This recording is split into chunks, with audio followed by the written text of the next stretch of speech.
तो गाइस कैसे हैं आप सब लोग। म्यूरियम डीमन के एपिसोड 51 के साथ हाजिर हो। तो लास्ट एपिसोड के एंड पे हमने देखा था कि वहाँ डूजन एक मॉन्स्टर को मारता है, जिसकी वजह से वहाँ पर एक बहुत ही पावरफुल धमाका होता है। जबकि गेट के दूसरी तरफ एक और फेरी को दिखाते हैं और वो फेरी जो होती है वो भी सोच रही होती है कि इसी तरफ कोई आ रहा है जो कि बहुत ज्यादा पावरफुल है, तो उसे तंग करने में बहुत ज्यादा मजा आएगा और एंड के ऊपर उसे मार डालूंगी। लेकिन अब उस उम्मीद है कि वो जल्दी से जल्दी यहाँ पर पहुंच जाए, क्योंकि सेंट्रल एरिया में आने के बाद मेन दरवाजे को ढूंढ पाना भी तो बहुत ज्यादा मुश्किल काम है। तो इस एपिसोड की शुरुआत में डूजन आगे की तरफ चलना स्टार्ट करता है तो कार्सिल उसे कहती है कि मास्टर एंट्रेंस कहाँ पर है, हम लोग कहाँ से एंटर हो सकते हैं, यहाँ पर तो मुझे कुछ भी दिखाई नहीं दे रहा। तुम्हारा डूजन उसे कहता है कि बस चलती रहो, मुझे जितनी एनर्जी महसूस हो रही है मुझे लगता है कि हम लोग बहुत ही जल्दी एंट्रेंस के सामने पहुंच जाएंगे और दूसरी तरफ पहुंच जाएंगे। साथ ही सामने से बहुत सारी एनर्जी निकलती हुई दिखाई देती है। कार्सिल कहती है मास्टर कहीं यही तो वो एंट्रेंस नहीं है, कहीं हम लोग वहाँ पर पहुंच तो नहीं गए। तुम्हारा डूजन उसे कहता है हाँ मुझे लगता है कि हम लोग पहुंच गए हैं। कार्सिल कहती है तो पहले मैं जाती हूँ, जाकर चेक करके आती हूँ। तो इसी के साथ जैसी वो आगे बढ़ने लगती है वहाँ पर साइड के ऊपर उसे एक बंदा दिखाई देता है, इसकी बॉडी के ऊपर काफी सारी बेलें लिपटी हुई होती हैं और वो बंदा चिल्ला रहा होता है। तो ये देखने के बाद वो कहती है मास्टर यहाँ पर देखो, मास्टर यहाँ पर तो एक इंसान है और ये इंसान लगता है कोई बेलें इसके साथ चिपकी हुई है, हमें इसे बचाना चाहिए। कि ये बंदा यहाँ पर दर्द में चिल्ला रहा होता है तो उसी वजह से वो काफी ज्यादा घबरा जाती है और कहती है कि मास्टर में इसे बचाना चाहिए, क्या हम लोग इसे उठाकर अपने साथ लेकर जा सकते हैं। जबकि हमारा डूजन अपने पास अपनी फिलोसफिकल रैलिक वाली बुक को निकालता है और उस बुक को निकालने के बाद उस बंदे की डिटेल्स को उसमें चेक करता है। जैसे वो उस बंदे की डिटेल्स को उसके अंदर चेक करता है तो उसे पता चलता है, वो कहता है कि ये कोई इंसान नहीं है बल्कि ये तो सिर्फ और सिर्फ एक बेल है, एक ऐसी बेल है जो कि अपने आप को इंसानी शक्ल में डाल सकती है और दो लोगों को इस ट्रैप में फंसा सकती है। लोग जब इसके पास से गुजरते हैं तब ये इंसानी शक्ल में आ जाती है और उनके सामने इस तरह की नौटंकी करती है कि जैसे कि वो बहुत ज्यादा बुरी तरह से जख्मी हो। कोई इंसान जब उसे बचाने के लिए आगे बढ़ता है तो ये बेल उसे अपने अंदर खींच लेती है और उसे भी इसी तरह मार डालती है। डूजन ने क्योंकि अभी अभी इस बुक को यूज किया है तो बुक को यूज करने पर उसे एक निकनेम दिया जाता है, यानी हार्ट्स ट्रैवलर का नाम दिया जाता है और साथ उसे कहा जाता है कि तुम्हारी रेजिस्टेंस पहले से काफी ज्यादा बढ़ गई है। डूजन कहता है काश मेरे पास ज्यादा टाइम होता तो मैं इस बुक के अंदर भी और ज्यादा इन्फॉर्मेशन पुट कर सकता, क्योंकि यहाँ पर इस बुक के अंदर हर एक चीज के बारे में इन्फॉर्मेशन तो नहीं हो सकती। मेरे पास टाइम बहुत ज्यादा कम है, मेरे पास सिर्फ और सिर्फ 2 दिन है इस डंजन को एक्सप्लोर करने के, उसके बाद मुझे वापस मंडे वाले दिन काम पर जाना है। कार्सिल जो होती है वो भागती हुई हमारे डूजन के साथ आकर चिपक जाती है और उसे कहती है मास्टर ये तो बहुत ज्यादा खतरनाक डंजन है, जहाँ देखो जहाँ पर तो मुझे ये इंसान लग रहा था लेकिन ये इंसान नहीं बल्कि ये एक बेल है। और वो डर के मारे अपने मास्टर से कहती है मास्टर क्या तुम्हें इससे डर नहीं लग रहा। तुम्हारा डूजन उसे कहता है कि नहीं मुझे इससे डर बिल्कुल भी नहीं लग रहा। तुम्हारा डूजन नीचे बैठा है, उसके सर के ऊपर हाथ रखता है और उसे कहता है कि कार्सिल अगर तुम्हें वाकई में डर लग रहा है तो तुम मुझे बता सकती हो, तो हम लोग अभी यहाँ से वापस सीधे घर चले जाएंगे, हम लोग आगे नहीं जाएंगे, मैं अकेले किसी टाइम यहाँ पर आ जाऊंगा। तो कार्सिल उसे कहती है नहीं मास्टर मैं तुम्हें अकेले तो बिल्कुल भी नहीं जाने दूंगी, मैं यहाँ पर तुम्हारे प्रोटेक्शन के लिए आई हूँ तो मैं तुम्हारे साथ ही रहूंगी, मैं तुम्हारे साथ आगे जाने वाली हूँ, कहीं मेरी वजह से यहाँ पर तुम ब्रेकडाउन तो नहीं हो रहे। तुम्हारे डूजन उसे कहता है कि इस बात से फर्क नहीं पड़ता, क्योंकि अगर इस तरह का कोई और स्कैरी सीन आता भी है तो मैं उसे पहले से डिस्ट्रॉय कर दूंगा ताकि तुम्हें मुश्किल ना हो। इसलिए इस बात से बहुत ज्यादा खुश हो जाती है और कहती है तो फिर ठीक है मास्टर चलो यहाँ से चलते हैं। तो वो इस बात से बहुत ज्यादा खुश होती है कि मेरे मास्टर बहुत ज्यादा अच्छे हैं। तो उसके बाद वो लोग वहाँ से आगे की तरफ चलना स्टार्ट करते हैं। सामने एक केव होती है और केव के अंदर से वो सारी एनर्जी निकल रही होती है, तो यही केव वो एंट्रेंस होती है जिसको पार करने के बाद मेन जोन के अंदर जा सकते हैं। तुम्हारे डूजन और कार्सिल दोनों इस केव के अंदर चलना स्टार्ट करते हैं। यहाँ पर जाने के बाद कार्सिल उसे कहती है मास्टर मुझे यहाँ पर काफी ज्यादा अजीब लग रहा है, ऐसे लगता है जैसे मेरी बॉडी बहुत ज्यादा हैवी होती जा रही है। तुम्हारा डूजन भी इस बात से काफी हैरान हो रहा होता है। इसके साथ ही कार्सिल वहाँ पर बेहोश होना शुरू हो जाती है और साथ ही वो बेहोश हो जाती है। डूजन कहता है ये क्या, कार्सिल को क्या हो गया, कार्सिल यहाँ पर बेहोश हो गई है, लगता है कि यहाँ पर एनर्जी कंसंट्रेशन बहुत ज्यादा है जिसकी वजह से यहाँ पर बेहोश हो गई है। इसके साथ ही हमारा डूजन उसे अपने कंधे के पे उठा लेता है और वो लोग उस केव के अंदर से बाहर निकलते हैं। जैसे वो केव के अंदर से बाहर निकलते हैं तो इसी के साथ ही सेंट्रल एरिया के यानी मेन जोन का जो पहला ट्यूटोरियल होता है वो स्टार्ट हो जाता है। पहला ट्यूटोरियल उनके सामने होता है। दूसरी तरफ पहले फ्लोर के ऊपर निकलने के बाद हमारा डूजन वहाँ पर थोड़ी देर के लिए रेस्ट करता है, जबकि कार्सिल को भी होश जाती है। कार्सिल कहती है कि यहाँ पर मुझे काफी ज्यादा अच्छा महसूस हो रहा है, क्या मुझे थोड़ी देर और सो जाना चाहिए। फिर साथ ही वो आंखें बंद करती है तो उसी के साथ ही वो फिर से उठकर बैठ जाती है और कहती है नहीं मैं तो यहाँ पर मास्टर के साथ सेंटर एरिया में आई हूँ, यहाँ पर रेस्ट नहीं करनी, मुझे मास्टर का साथ देना है। तो वो जल्दी से उठकर साइड के ऊपर देखती है तो उसका मास्टर जो होता है वहाँ पर कुर्सी लगाकर बैठा होता है और उसने अपने हाथ में एक फिशिंग रॉड पकड़ी होती है। फिशिंग रॉड की मदद से वो पानी के अंदर से कुछ पकड़ रहा होता है। तो वो उसे कहती है मास्टर ये क्या, कहीं हम लोग किसी बीच के ऊपर तो नहीं आए, तुम क्या कर रहे हो, क्या तुम मछली पकड़ रहे हो। डूजन उसे कहता है कि ये फर्स्ट फ्लोर है, मेन जोन का फर्स्ट फ्लोर, जहाँ पर मुझे एक टास्क दिया गया है। मुझे कहा गया है कि मुझे इस फिशिंग रॉड की मदद से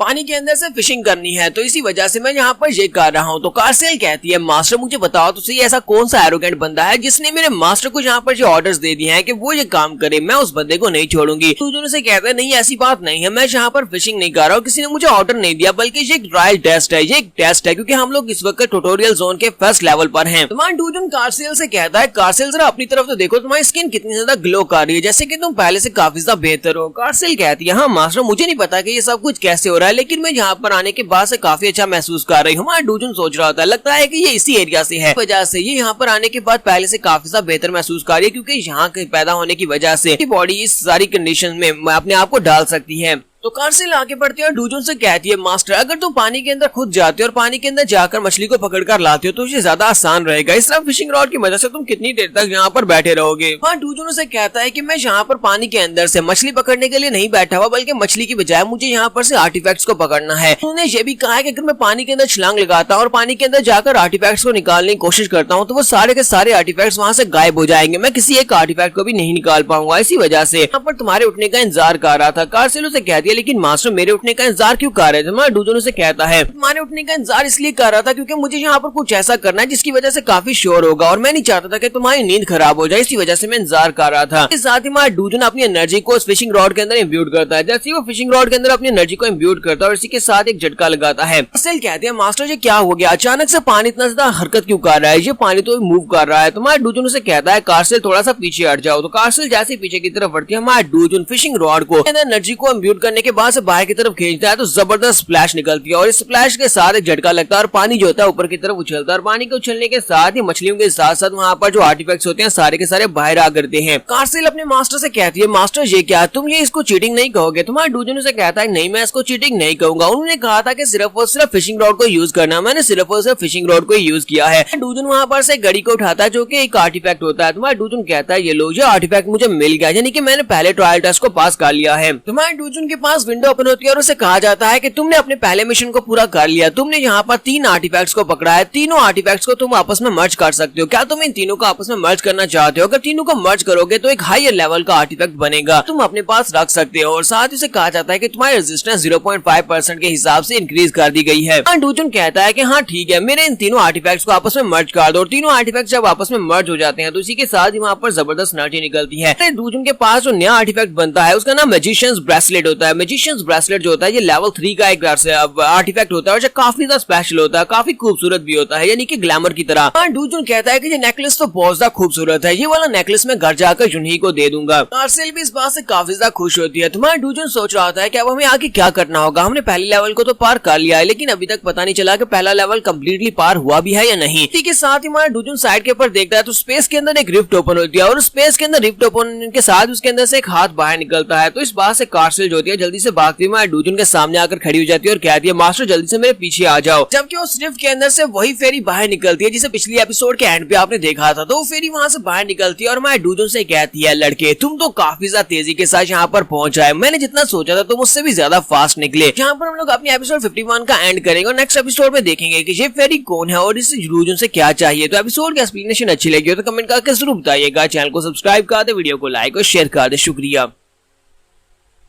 तो गाइस कैसे हैं आप सब लोग, म्यूरियम डीमन के एपिसोड 52 के साथ हाजिर हो। तो लास्ट एपिसोड के एंड पे हमने देखा था रिफ्ट ओपन होती है और उस रिफ्ट के अंदर से वही फेरी बाहर निकलती है और बाहर निकलने के बाद वो डूजन से कहती है कि जितना मैंने तुम्हारे बारे में सोचा था तुम उससे ज्यादा तेजी के साथ यहाँ तक पहुंच आए हो। डूजन उससे पूछता है कि तुम कौन हो, तो फेरी उसे अपने बारे में बताना स्टार्ट करती है। फेरी जो होती है हालांकि बहुत ज्यादा खतरनाक है लेकिन फिर भी उसके सामने बड़े प्यार से पेश आ रही होती है और उसे कहती है मैं यहाँ पर तुम्हारे जैसे ट्रेवलर्स की तरह बहुत ज्यादा रिलायबल स्पॉट हूँ, मैं यहाँ पर तुम्हारे लिए गाइड के तौर पर काम करूंगी। फिर तुम यहाँ पर ट्यूटोरियल जोन में आ चुके हो तो मैं यहाँ पर ट्यूटोरियल जोन में तुम्हारा पूरा साथ दूंगा, तुम्हें हर एक चीज के लिए गाइड करने वाली हूँ। मेरा नाम टू से टूला है, प्लीज मेरे साथ अच्छे से पेश आना। तुम्हारा डूजन उसकी हरकतें देखने के बाद काफी ज्यादा हैरान हो रहा होता है लेकिन वो बिल्कुल खामोश खड़ा होता है कि दूसरी तरफ से टू से टूला भी खामोश हो जाती है। ये सभी लोग एक दूसरे को घूर घूर कर देख रही होती है। इसी के साथ ही टू से टूला जल्दी से आगे बढ़ती है और डूजन के सर में जाकर पंच मारती है और उसे कहती है ओए ट्रैवलर कहीं गई, ये क्या, ये किस किस्म का रिएक्शन है? मैंने यहाँ पर तुम्हारे सामने इतना अच्छा इंट्रो दिया लेकिन तुम यहाँ पर सामने ये किस तरह का एम्बैरेसिंग रिएक्शन दे रहे हो, तुम चुपचाप क्यों खड़े हो? इसी के साथ ही टू से टूला वहाँ पर अब अपनी पावर्स को रिलीज करती है। वो कहती है लगता है कि तुम ऐसे तो बिल्कुल भी नहीं मानने वाले। जैसे वो अपनी पावर्स को रिलीज करती है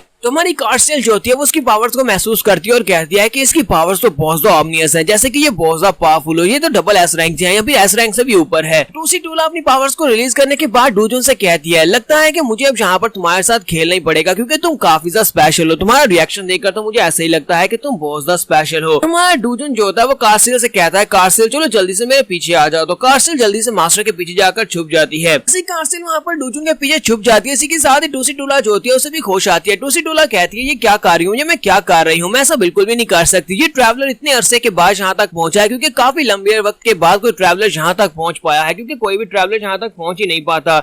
मैं इसे इतनी आसानी से यहाँ पर मार तो नहीं सकती, पहले मुझे इसके साथ खेलना होगा क्योंकि मैं काफी ज्यादा बोर हो रही हूँ। टूसी टूला वहाँ पर नौटंकी करना स्टार्ट कर देती है और कहती है कि ये अचानक से यहाँ पर क्या हो गया, इतनी ज्यादा स्कैरी एनर्जी कहाँ से निकल रही थी, लगता है कोई बहुत ही खतरनाक मॉन्स्टर हमारे आसपास मौजूद है। हमारे डूजुन को तो पता होता है कि ये सारी एनर्जी इसकी बॉडी के अंदर से निकल रही थी, तो वो फिर टूसी टूला जो होती है फिर से जाकर हमारे डूजुन के सर पर चिपक जाती है और उसे कहती है, यहाँ पर इस एनर्जी से बहुत ज्यादा डर गई थी और तुम लोग तो यहाँ पर इस एनर्जी से डर ही गए होंगे। ये एनर्जी तो बहुत ज्यादा खतरनाक थी और तुम तो सिर्फ और सिर्फ एक काम से ट्रैवलर हो। तो टूसी टूला उसे कहती है कि ट्रैवलर अब तुम्हें समझ आ गई होगी कि ये जगह कितनी ज्यादा खतरनाक है। तुम इस वक्त इस मेन जोन के ट्यूटोरियल 1 के ऊपर हो, ट्यूटोरियल 1 के 1 फ्लोर के ऊपर हो। ये जगह इतनी ज्यादा खतरनाक है कि मेरी वजह से तुम यहाँ पर बच पाए हो। अगर मैं यहाँ पर नहीं होती तो उस खतरनाक एनर्जी वाले मॉन्स्टर ने तुम्हें मार दिया होता। डूजुन उसकी बात सुनने के बाद अब उसकी तरफ देखता और महसूस करता है। हमारा डूजुन कहता है कि आज से पहले मैंने जितने भी एस रैंक के मॉन्स्टर्स को मारा है, जिनमें मालानुआ भी शामिल था, ये उन सभी से बहुत ज्यादा स्ट्रॉन्गर है। फिर साथ ही हमारा डूजुन हल्का सा मुस्कुराता और सोच रहा होता है, लेकिन इस बात से क्या फर्क पड़ता है, चाहे ये उनसे ज्यादा स्ट्रॉन्गर ही क्यों ना हो, लेकिन मेरे सामने तो जो कुछ भी नहीं है। इस बात से टूसी टूला बहुत ज्यादा गुस्सा हो जाती है और कहती है कि हिम्मत कैसे भी मेरी तरफ देखकर स्माइल करने की, मैं यहाँ पर इसे डराने की कोशिश कर रही हूँ, आगे से स्माइल कर रहा है। और इसी के साथ वो फिर से अपनी पावर्स को रिलीज करती है और कहती है, क्या मुझे इसे अभी यहाँ पर मार देना चाहिए, क्या मैं इसे मार डालूं? आदमी कहती है, नहीं नहीं नहीं, मैं इसे यहाँ पर अभी नहीं मार सकती, मुझे इसके साथ खेलना है क्योंकि मैं बहुत ज्यादा बोर हो रही हूँ। साथ ही वो से कहती है, अब जबकि ट्रैवलर तुम यहाँ पर आ चुके हो तो ये काइंड टूसी टूला अब यहाँ पर तुम्हारा साथ देने वाली है, ये तुम्हारी गाइड बनेगी और तुम्हें यहाँ पर इस एरिया सेंट्रल एरिया के बारे में सारी एक्सप्लेनेशन देने वाली है। तो टूसी टूला उससे कहती है, क्योंकि यहाँ पर जैसे तुम लोग मेन जोन के अंदर एंटर होते हो, ट्यूटोरियल जोन के अंदर आ जाते हो, तो यहाँ पर मैजिक एनर्जी बहुत ज्यादा हायर है। कंसंट्रेशन ज्यादा होने की वजह से ज्यादातर ट्रैवलर्स जो होते हैं वो कमजोर होने की वजह से मारे जाते हैं, क्योंकि वो लोग यहाँ पर सांस भी नहीं ले पाते। यहाँ पर सबसे ज्यादा इंपॉर्टेंट चीज ये है कि तुम्हें यहाँ पर रेजिस्टेंस पावर को गेट करना होगा। जितनी ज्यादा तुम्हारे पास रेजिस्टेंस पावर होगी उतना ज्यादा तुम लंबा यहाँ पर चल सकोगे। अभी तक इस ट्यूटोरियल को पहले ट्यूटोरियल को क्लियर करने पर तुम्हें रेजिस्टेंस पावर भी मिली होगी, इतना हर एक ट्यूटोरियल को पार करने पर तुम्हें रेजिस्टेंस पावर मिलती जाएगी और साथ में तुम्हें और भी ज्यादा रिवार्ड्स मिलते जाएंगे। मेन जोन में जितना ज्यादा तुम नीचे की तरफ जाते जाओगे उतनी ज्यादा यहाँ पर मैजिक एनर्जी और ज्यादा कंसंट्रेटेड होती जाएगी, उतनी ज्यादा उसकी पावर बढ़ती जाएगी और तुम्हें वहाँ पर सांस लेने में दिक्कत होती जाएगी। मेन जोन नीचे की तरफ जाता है, यानी एक फर्स्ट फ्लोर से लेकर नीचे की तरफ और ज्यादा फ्लोर्स आते जाएंगे। जितना ज्यादा फ्लोर्स का लेवल बढ़ता जाएगा उतनी ज्यादा वहाँ पर मॉन्स्टर्स की डिफिकल्टी लेवल बढ़ती जाएगी। टूसी टूला से कहती है कि तुम्हारे पास काफी सारी एनर्जी मुझे महसूस हो रही है कि तुम काफी स्ट्रॉन्गर हो, लेकिन फिर भी तुम्हें यहाँ पर अगले फ्लोर पर जाने के लिए मेरी मदद की जरूरत तो पड़ेगी। तुम्हारा डूजुन से कहता है, तो मुझे ये बताओ कि मैं बॉटम फ्लोर तक कैसे पहुंच सकता हूँ, यानी कि सबसे नीचे वाले फ्लोर तक कैसे पहुंच सकता हूँ। टूला उसकी बात सुनने के बाद बहुत ज्यादा गुस्सा हो जाती है और कहती है, ये बंदा वाकई मेरा दिमाग खराब कर रहा है, मुझे यहाँ पर समझ नहीं आ रही कि मैं इसे जिंदा छोड़ू या फिर अभी मार डालू, क्योंकि इतने अरसे के बाद कोई यहाँ पर आया तो मैं इतनी आसानी के साथ इसे मार तो नहीं सकती, लेकिन फिर भी अब मुझे यहाँ पर इसके सवालों के जवाब तो देने पड़ेंगे। तो वो उसे कहती है कि तुम्हें यहाँ पर नीचे वाले फ्लोर पर जाने के लिए पहले ट्रायल को पार करना होगा। अगर तुम पहले ट्रायल को पार नहीं करोगे तो तुम अगले फ्लोर तक नहीं जा सकते, क्योंकि उसकी रिफ्ट का दरवाजा ओपन नहीं होगा। हर फ्लोर के ऊपर जाने के बाद पहले तुम्हें एक ट्रायल को पास करना होगा। उस ट्रायल को पास करने के बाद वहां पर जो मेन मॉन्स्टर होगा उस मॉन्स्टर को मारना होगा, यानी जो बॉस मॉन्स्टर होगा। बॉस मॉन्स्टर के मरने के बाद गेट ओपन होगा और उसके बाद तुम दूसरी तरफ जा पाओगे। लेकिन अगर यहाँ तक पहुंचने के बाद तुम्हें सामने वाले मॉन्स्टर से बहुत ज्यादा डर लग रहा होगा, बॉस मॉन्स्टर तुम्हें खतरनाक लगता है, तो फिर तुम यहीं पर से सीधा जंप लगा सकते हो। लेकिन यहाँ पर से जंप लगाने के बाद 100% डेथ है, यानी कि तुम मर जाओगे। तुम्हारा डूजुन आगे से हंसना शुरू कर देता है। टूसी टूला से कहता है कि मुझे लगता है कि अगर मैं यहाँ से जंप भी लगा देता हूँ तो इस बात से तुम्हें कोई फर्क नहीं पड़ता। तो ये बात सुनने के बाद टूसी टूला बहुत ज्यादा गुस्सा हो जाती है और कहती है कि मैं अब बस बहुत हो गया, मैं और ज्यादा बर्दाश्त नहीं कर सकती, ये बंदा तो मेरा दिमाग खराब कर रहा है। टूसी टूला गुस्से के साथ हमारे डूजुन से कहते हैं कि पहले मैंने यहाँ पर तुम्हें छोड़ने का फैसला किया क्योंकि तुम काफी लंबे अरसे के बाद यहाँ पर आए हो, यानी कि कोई ट्रैवलर यहाँ पर काफी लंबे अरसे के बाद आया, तो मैं तुम्हें खिलौना बनाकर तुम्हारे साथ खेलना चाहती थी। लेकिन अफसोस कि तुम यहाँ पर बहुत ज्यादा एरोगेंटली बात कर रहे हो, तो अब तुम्हें यहाँ पर इसका नतीजा भुगतना होगा। तुम्हारे डूजुन के पास जो रैलिक बुक थी, उसने अपनी रैलिक बुक के अंदर इस टूसी टूसिटुला के बारे में पढ़ा था, इसके बारे में डिस्क्रिप्शन लिखी हुई थी, तो उसके अंदर उसने जो पढ़ा था, हमारा डूजुन कहता है कि मैंने जो कुछ पढ़ा था वो वाकई में सच है, मैं इसीलिए इसको चेक कर रहा था, मैं इसे आजमा कर देख रहा था और ये बात वाकई में सच निकली। मतलब यह है कि उस बुक के ऊपर भरोसा किया जा सकता है, उसके अंदर जो भी इन्फॉर्मेशन है वो वाकई में सच है। इसी के साथ ही फेरी टूसिटुला अपने पास से अपना वेपन निकाल लेते हैं और हमारे डूजुन के पास विंडो ओपन होती है और उससे बताया जाता है कि इसकी क्लासिफिकेशन जो है वो एक फेरी है और साथ ही उसके डिस्क्रिप्शन में लिखा होता है कि ये एक बैस्टर्ड है, साइको है और इसके पेरेंट्स नहीं है। साथ ही नीचे लिखा होता है कि ये अपने आप को तुम्हारे ट्रैवलर्स का एक गाइड कहती है, लेकिन असल में ये गाइड नहीं है बल्कि ट्रैवलर्स के साथ खेलना इसे पसंद है और उसके बाद एंड के ऊपर ये ट्रैवलर्स को मार देती है। तुम लोग इसके सामने बात नहीं कर सकते, ये चाहे तुमसे कुछ भी कह ले, तुम इसे आगे से कुछ भी नहीं कहना वरना ये बहुत ज्यादा गुस्सा हो जाती है। तुम इससे फाइट बैक तो कर ही नहीं सकते क्योंकि ये बहुत ज्यादा स्ट्रॉन्ग है, इसका डेंजर लेवल बहुत ज्यादा हायर होता है। तुम्हारा डूजुन कहता है लगता है कि तुम अब यहाँ पर अपने रियल कलर में आ रही हो, अब तुम दिखा रही हो कि तुम क्या चीज हो, तुमने यहाँ पर अपनी एक्टिंग को छोड़ दिया है। और साथ ही हमारा डूजुन अपनी पावर्स को रिलीज करता है। जैसे हमारा डूजुन अपनी पावर्स को रिलीज करते हुए उसके ऊपर प्रेशर डालता है तो इसी के साथ ही फेरी जो होती है वहीं पर नीचे बैठ जाती है, रोना शुरू कर देती है और कहती है प्लीज मुझे माफ कर दो, प्लीज मुझे माफ कर दो। हमारे डूजुन ने अपने पास से एक कॉलर निकालता है और उसके गले में डाल देता है और उसे बांध लेता है। हमारे डूजुन ने उसे भी अपना गुलाम बना लिया है तो वो उसे सामने रोना शुरू कर देती है और कहती है प्लीज मुझे माफ कर देना क्योंकि यहाँ पर काफी लंबे अरसे से कोई नहीं आया था तो इसी वजह से मुझे यहाँ पर ये सब कुछ करना पड़ता है, मुझे एंजॉय करने के लिए कुछ ना कुछ तो करना पड़ता है। तुम्हारा डूजुन उसे कहता है कि चलो अब बस करो, मैं यहाँ पर तुम्हारी वजह से फोकस नहीं कर पा रहा। तो अब फेरी टूसिटुला क्योंकि हार चुकी है, हमारे डूजुन ने अपनी पावर्स के साथ उसको ओवर पावर कर दिया है तो उसे समझ आ गई है कि ये उससे भी बड़ा मॉन्स्टर है। तो वो उसे बताना स्टार्ट करती है और उसे कहती है कि वहाँ पर सामने पिंजरे के अंदर तुम्हें जो बड़ा सा मॉन्स्टर दिखाई दे रहा है उसी मॉन्स्टर से तुम्हें फाइट करनी है, उस मॉन्स्टर को मार डालो। तुम उस मॉन्स्टर को मार डालते हो तो तुम सेकंड फ्लोर के ऊपर जा सकते हो। मैंने तुम्हें यहाँ पर बता दिया कि तुम्हें फर्स्ट फ्लोर को कैसे क्लियर करना है, क्या तुम मुझे छोड़ सकते हो? तुम्हारा डूजुन उसे कहता है नहीं, तुम्हें तो बिल्कुल भी नहीं छोड़ूंगा।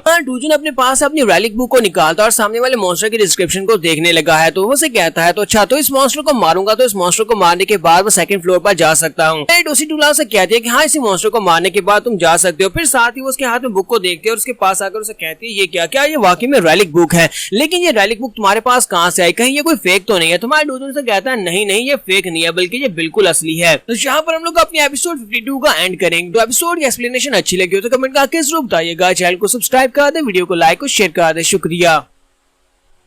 तो गाइस कैसे हैं आप सब लोग? म्यूजियम डीमन के एपिसोड 53 के साथ हाजिर। तो लास्ट एपिसोड के एंड पे हमने देखा था कि हमारा डूजुन अपने पास से रैलिक बुक निकालता है तो फेरी टूसिटुला उसे कहती है कि ये रैलिक बुक तुम्हारे पास कहाँ से आई, क्या ये असली है? तुम्हारा डूजुन उसे कहता है कि हाँ ये वाकई में असली है, ये रियल है। तो कहती है मुझे बताओ कि तुम्हें ये कहाँ से मिली है? तुम्हारा डूजुन उसे कहता है कि मुझे ये कहाँ से मिली है, मुझे ये लकी ड्रॉ के अंदर से मिली थी। और साथ ही वो अपना टैबलेट भी निकालता है, वहाँ पर के बारे में इन्फॉर्मेशन को इकट्ठा कर रहा होता है। तुम्हारा डूजुन आगे की तरफ बढ़ता है और उसे कहता है कि आप मुझे बताओ कि मुझे और क्या करना है? बस इस मॉन्स्टर को मारना है। तो वो कहते हैं तुम्हें इस बार इस मॉन्स्टर को मारना है, लेकिन इस मॉन्स्टर के जो केज है ये एक बैरियर है और इस बैरियर को ओपन होने में 5 मिनट बाकी हैं। मिनट के बाद ये बैरियर ओपन होगा और उसके बाद तुम इस मॉन्स्टर से फाइट कर पाओगे। तुम्हारे पास काफी सारा टाइम है, क्या तुम मुझे रैलिक बुक के बारे में बताओगे कि तुम्हें ये कहाँ से मिली है? तुम्हारे डूजुन से कहते हैं कि मेरे पास टाइम नहीं है और साथ ही वो जाकर उस केज के ऊपर हाथ रखता है। जैसे वो केज को हाथ में पकड़ता है और साथ ही अपनी एनर्जी को रिलीज करता है, डूजुन के पास उसकी ब्लैक कलर की एनर्जी वाली फायर होती है, वो उसके साथ उस मॉन्स्टर को जला देता है। उसे कहता है कि तुम यहाँ पर कौन सा बैरियर की बात कर रही हो? तो फेरी टूसिटुला से कहती है कि मैं यहाँ पर इसी बैरियर की बात कर रही हूँ जिस बैरियर को अभी भी तुमने जला दिया है। इस बात से फेरी टूसिटुला भी बहुत ज्यादा हैरान हो जाती है कि ये बंदा कितना ज्यादा पावरफुल है। तुम्हारे डूजुन ने वहाँ पर बैरियर को तो तोड़ दिया, यानी उसका जो पिंजरा होता है, जो बैरियर होता है वो टूट जाता है और इसी के साथ ही मॉन्स्टर भी मर जाता है और मॉन्स्टर वहीं पर नीचे गिर जाता है। टूसिटुला कहती है कि ये क्या, यहाँ पर तो एक बहुत ही पावरफुल बैरियर था, यानी कि वो केज था और तुमने उस केज को भी तोड़ दिया। तो बॉस मॉन्स्टर के मरने के बाद हमारे डूजुन के पास एक विंडो ओपन होती है और कहा जाता है कि बॉस मॉन्स्टर को तुमने मार दिया है, तुमने उसको सोलो मारा है और इसको मारने पर सेकंड ट्यूटोरियल का जो दरवाजा है वो ओपन होगा, लेकिन उसके ओपन होने में भी काफी सारा टाइम है, पूरे 168 घंटे होते हैं। 168 घंटे के बाद ही दूसरे लेवल का दरवाजा ओपन होने वाला है। तो उनको यहाँ पर 2 ऑप्शंस दिए जाते हैं। सबसे पहला ऑप्शन ये होता है कि उसे एक लेवल 3 का रैंडम आर्टिफैक्ट दिया जाएगा अगर वो रैंडम आर्टिफैक्ट को चूज करता है। दूसरा ऑप्शन होता है कि चैलेंजर्स मेमोरी का। तुम्हारा डूजुन कहता है कि अब ये क्या चीजें हो सकती हैं? तो हमारी कार्सिला उसे कहती है मुझे लगता है कि मास्टर आपको यहाँ पर लेवल 3 का रैंडम आर्टिफैक्ट चूज कर लेना चाहिए क्योंकि वो काफी ज्यादा प्रेशियस होगा। तुम्हारा डूजुन उसे कहता है कि मुझे पहले यहाँ पर इनको देख लेने दो कि इनके डिस्क्रिप्शंस क्या हैं। तो लेवल 3 के आर्टिफैक्ट के बारे में वहाँ पर ज्यादा कुछ इन्फॉर्मेशन नहीं होती क्योंकि वो तो रैंडम होता है और उसे पता नहीं है कि इसके अंदर से क्या निकलेगा। लेकिन जो चैलेंजर्स मेमोरी होता है उसके बारे में ये होता है कि अगर तुम इसको यूज करते हो तो ये एक चेक पॉइंट की तरह काम करेगा। डायरेक्टली 10 मिनट के अंदर अंदर तुम्हें डंजन से बाहर भेज दिया जाएगा और उसके बाद तुम इसको एक टाइम यूज कर सकते हो, यानी कि दोबारा इसी जगह के ऊपर दोबारा से रीअपियर हो सकते हो जब टाइम पूरा हो जाएगा। पूरा होने के बाद तुम जहाँ से सेकंड फ्लोर में जा सकते हो। ये एक चेक पॉइंट की तरह काम करेगा। तुम्हारा तुम्हारा डूजुन कहता है कि मैं यहाँ पर चैलेंजर्स मेमोरी को चूज करता हूँ। टूसी डुला उसे कहती है कि क्या तुमने इतनी बड़ी बेवकूफी क्यों कर दी, तुम यहाँ पर इस तरह चैलेंजर्स मेमोरी को कैसे चूज कर सकते हो, तुम्हें लेवल 3 के आर्टिफैक्ट को चूज करना चाहिए था। ये रैंडम है लेकिन हर एक लेवल 3 का आर्टिफैक्ट बहुत ज्यादा प्रेशियस होता है और तुम्हें यहाँ पर कुछ बहुत ही खास मिल सकता था। तुम्हारा डूजुन उसे कहता है मुझे किसी लेवल 3 के आर्टिफैक्ट की जरूरत नहीं है क्योंकि मुझे मंडे वाले दिन काम पर जाना है, तो इसी वजह से मुझे यहाँ से बाहर निकलना होगा, तो मेरे लिए ये चैलेंजर्स मेमोरी वाला ऑप्शन सबसे बेस्ट है। तुम्हारे डूजुन का जैसे वहाँ पर टाइम पूरा हो जाता है क्योंकि उसने चैलेंजर्स मेमोरी को चूज किया था तो वो वहाँ से टेलीपोर्ट होने लगा है। तो उसी के साथ वो टूसी टूला से कहता है और तुम मेरी बात को ध्यान से सुनो। टूसी टूला बहुत ज्यादा घबरा जाती है और कहती है कि अब यहाँ पर मुझे क्या कहने वाला है, कहीं ये मुझे मारकर तो नहीं यहाँ से जाएगा। मैं डूजुन से कहता है कि मेरे वापस आने तक यहीं पर रुकना क्योंकि अगले हफ्ते में यहाँ पर वापस आने वाला हूँ और तब तक तुम यहीं पर रहना। और इसी के साथ ही डूजुन वहाँ से गायब हो जाता है। डूजुन के वहाँ चले जाने के बाद टूसी टूला बहुत ज्यादा हैरान हो रही होती है और सोच रही होती है कि यहाँ पर कौन साइको चला आया, ये तो वाकई में एक साइको है। वो कह रही होती है कि प्लीज यहाँ पर दोबारा मत आना। यहाँ से नेक्स्ट सीन में घर का दिखाया जाता है जहाँ पर यूनी खाना बना रही होती है। योंगनो खाने के टेबल पर बैठा होता है और खाना उसके सामने पड़ा होता है। वो उसे कहता है यूनी मेरी बात सुनो। यूनी से कहती है योंगजोंग बताओ क्या हुआ।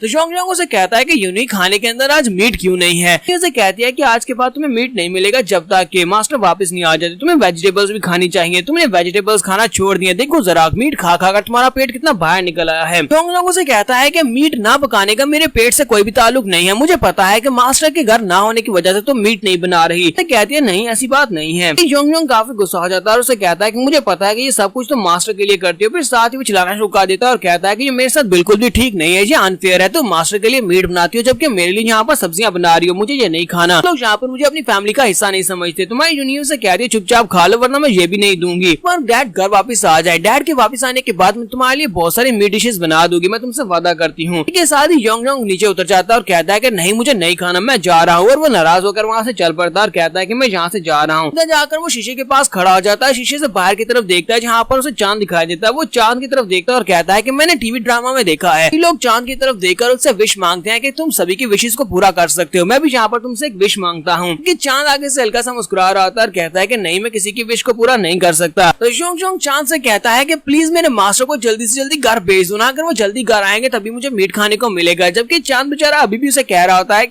कि मैं किसी की विशेष को पूरा नहीं कर सकता, मैं तो सिर्फ एक चांद हूँ। थोड़ी देर के बाद हमारा बेचारा योंगजोंग जो होता है वो बहुत ज्यादा उदास हो जाता है, लेकिन इसी के साथ ही बेल बजती है तो वो जल्दी से भागता हुआ जाता है और कहता है कि मुझे लगता है कि मास्टर आ गए, चांद ने मेरी विश को पूरा कर दिया। डूजुन घर आ जाता है और कहता है कि मैं आ गया। हमारे डूजुन को घर वापस देखकर सबसे ज्यादा खुशी योंगजोंग को होती है क्योंकि उसे अब यहाँ पर मीट मिलने वाला है। तो वो बड़ी जल्दी उठता हुआ सीधा उसकी तरफ आगे बढ़ता है और जंप लगाता है हमारे डूजुन से चिपकने के लिए। हमारे डूजुन से अपनी तरफ आता हुआ देखता है तो उस बेचारे की नाक से पानी बह रहा होता है, मुंह से पानी बह रहा होता है। ये देखकर हमारा डूजुन कहता है ये तो बहुत ज्यादा गंदा, और साथ ही हमारा डूजुन वहाँ साइड के ऊपर हट जाता है। डूजुन के साइड के ऊपर हटने की वजह से योंगजोंग जो होता है वो सीधा जाकर पीछे वाली दीवार के साथ जाकर पटकता है और वहीं पर जख्मी होकर नीचे गिर जाता है। तो शुनी अपने डैड से पूछ रही होती है डैड तुमने तो कहा था कि तुम्हारी बिजनेस ट्रिप संडे तक चलने वाली है, लेकिन तुम तो एक दिन पहले ही आ गई, जल्दी खत्म हो गया। तुम्हारा डूजुन कहता हाँ जल्दी खत्म हो गया, मुझे भी लगा था कि संडे तक चलेगा। तो शुनी उससे पूछती है कि डैड क्या तुमने कुछ खाया। तुम्हारा डूजुन से कहता है काफी देर हो चुकी है, शाम हो चुकी है, तुम जाकर सो जाओ, मैं बाहर से कुछ खाने के लिए ले आता हूँ और खाकर सो जाऊंगा। तो वो उसे कहती है नहीं नहीं डैड चलो जल्दी से जाओ, जाकर तुम नहा कर आओ।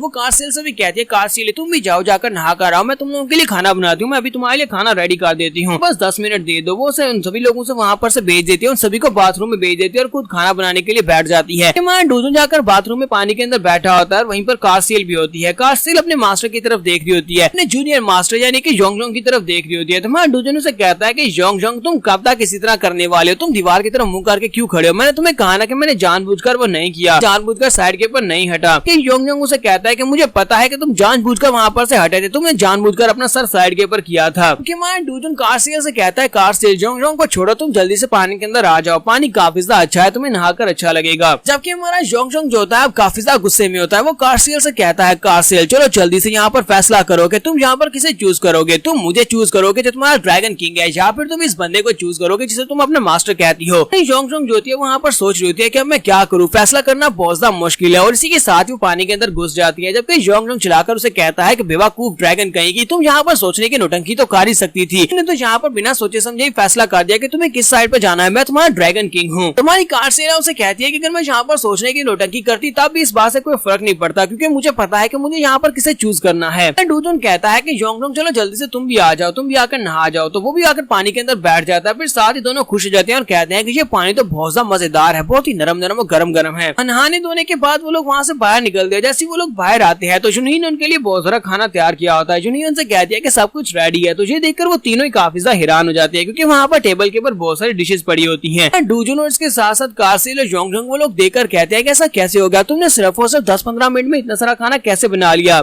तो जुनियर से कहती है कि डैड मुझे पता है कि आपने यहाँ पर वीकेंड के ऊपर बहुत ज्यादा काम किया है जिसकी वजह से अब आपको काफी ज्यादा भूख लगी होगी, आपको ताकत की जरूरत है, चलिए जल्दी से बैठ जाए और ये खाना खाएं, ये सारा खाना आपके लिए है। तो यहाँ पर हम लोग अपनी एपिसोड 53 का एंड करेंगे। एपिसोड की एक्सप्लेनेशन अच्छी लगी हो तो कमेंट करके जरूर बताइएगा। चैनल को सब्सक्राइब कर दें, वीडियो को लाइक और शेयर कर दें। शुक्रिया।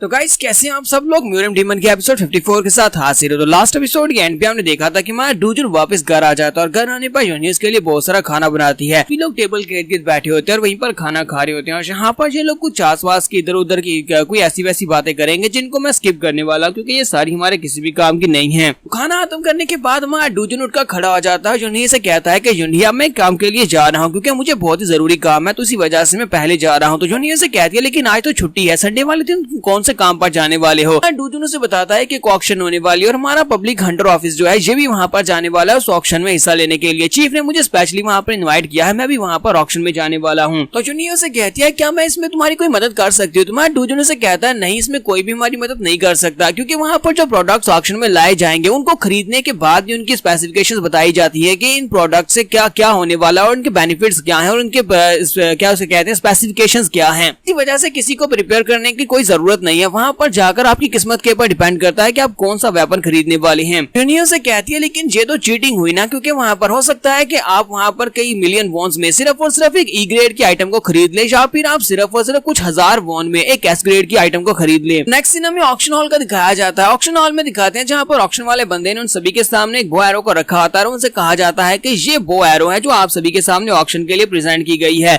आइटम नंबर 34 है, हम इसे 50 मिलियन में स्टार्ट करने वाले हैं। तो बताएं कि आप यहाँ पर इसको कितने में खरीदेंगे। 50 मिलियन से आगे 60 मिलियन, 70 मिलियन, 80 मिलियन, 100 मिलियन तक बिडिंग पहुंच जाती है। यहाँ तक कि हमारे जो चीफ होते हैं वो भी 150 मिलियन तक बिड कर देते हैं। हेड कीपर से एक बंदा 200 मिलियन, उसके बाद 300 मिलियन, इस तरह करते करते 400 मिलियन और 500 मिलियन तक ये बिड पहुंच जाती है। तो हमारे चीफ के साथ एक बंदा बैठा होता है जो कि नंबर 83 होता है, वो 500 मिलियन जो होते हैं वो इसके लिए बिड करता है इस बो एरो के लिए। तो हमारा चीफ जो होता है वो कहता है कि ऐसा कैसे हो सकता है कि हमारे साथ वाला बंदा इस आइटम को खरीद सकता है और हम नहीं खरीद सकते। तो हम लोग भी इसी के लिए बिडिंग करते हैं, हम लोग 600 मिलियन की बिडिंग कर देते हैं। तो हमारा जो युक्सू से कहता है कि बॉस क्या आपको वाकई में लगता है कि इस आइटम को खरीदना चाहिए, जबकि हमारा डूजुन से कहता है कि मुझे ऐसा बिल्कुल भी नहीं लगता, मुझे नहीं लगता कि आपको इस चीज को खरीदना चाहिए क्योंकि ये वाली चीज जो है कोई वेपन नहीं है बल्कि ये डेकोरेशन पीस लगता है। तो लोग उसकी बात सुनने के बाद कहते हैं क्या तुम्हें वाकई में लगता है कि ये सिर्फ और सिर्फ एक डेकोरेशन पीस है, कोई वेपन नहीं है, क्योंकि अगर हमने यहाँ पर आइटम को खो दिया तो ये काफी ज्यादा सस्ते में हमें पड़ने वाली। 600 मिलियन वॉन में एक बो एरो खरीदना ये ज्यादा घाटे का नुकसान नहीं होगा। चीफ का दिल होता है कि वो यहाँ पर बिडिंग करें लेकिन डूजुन की वजह से वो बिड नहीं कर पाते और उसके बाद वो 500 मिलियन वॉन में भेज दी जाती है। तो वो बो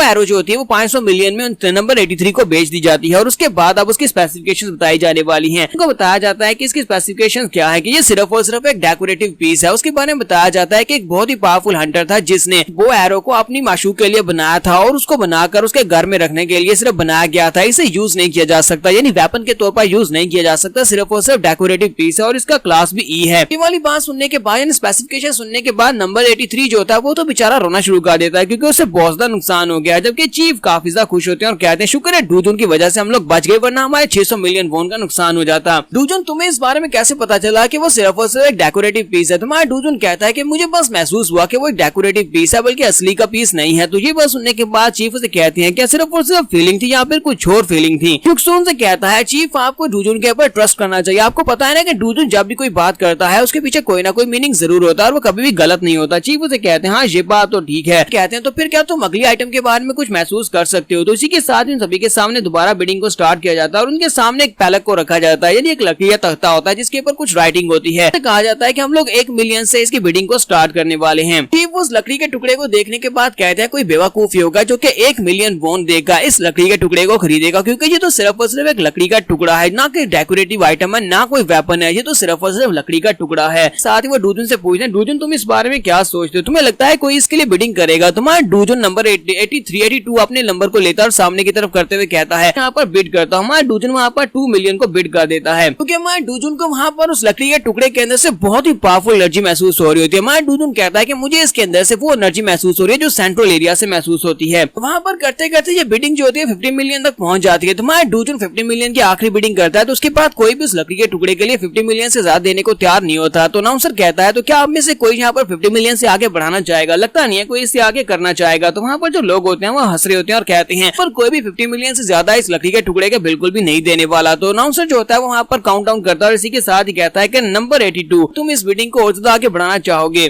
डूजन वहाँ पर उसको 100 मिलियन कर देता है और कहता है कि मेरे अलावा इसको कोई भी नहीं खरीद सकता क्योंकि सिर्फ और सिर्फ मैं इसको खरीदूंगा। तो इसी के साथ ही चीफ बेचारा जो होता है वो चिल्लाना शुरू कर देता है और कहता है कि डूजन तुम्हें क्या हो गया है? तुम यहाँ पर कर क्या रहे हो? तुम एक लकड़ी के टुकड़े के लिए यहाँ पर अपने आप से 50 मिलियन क्यों इंक्रीज कर रहे हो? तुम इस चीज को जिस तरह भी देखो ये कोई भी एंटीक पीस नहीं दिखाई देता, ना कोई डेकोरेशन पीस दिखाई देता है, ना कोई वेपन दिखाई देता है, फिर तुम इस लकड़ी के टुकड़े के लिए 100 मिलियन क्यों दे रहे हो? तुम्हारा डूजन कहता है कि आपको परेशान होने की जरूरत नहीं है, 100 मिलियन मैं अपनी जेब से देने वाला हूँ। इस लकड़ी के टुकड़े के लिए मैं अपनी जेब से पेमेंट करूंगा। सर कहता है क्या कोई यहाँ पर 100 मिलियन से ज्यादा बिड करना चाहेगा? तो कोई भी वहाँ पर 100 मिलियन से ज्यादा बिड नहीं करता। तुम्हारा डूजन 100 मिलियन में इस चीज को खरीद लेता है और इसी के साथ उनको यहाँ पर इसकी क्वालिफिकेशन बताई जाती है कि इसकी क्लासिफिकेशन क्या है, ये एक टैलिस्मन है और इसकी क्लास एफ है। नेशन ये एक अननोन प्लेट है लकड़ी की जिसके बारे में कुछ भी नहीं पता, इसका ओरिजिन नहीं पता, इसके बारे में कुछ भी नहीं पता कि ये क्या करता है। बात सुनने के बाद बाकी के सभी लोग हंसना शुरू कर देते हैं और कहते हैं कि ये बंदा तो बहुत बड़ा बेवकूफ निकला, इसने लकड़ी के टुकड़े को 100 मिलियन वॉन में खरीद लिया, इस बारे में कुछ भी नहीं पता। एक क्लास एफ का वेपन जिसे 100 मिलियन में खरीदा गया ये तो चंद हजार वॉन में भी मिल सकता था। चीफ बेचारे को यहाँ पर सभी की बातें सुनने के बाद सदमा लग रहा था। चीफ कहता है ये डूजन ने क्या कर दिया और डूजन को यहाँ पर हम लोग समझदार समझ रहे थे लेकिन ये तो बहुत बड़ा बेवकूफ निकला।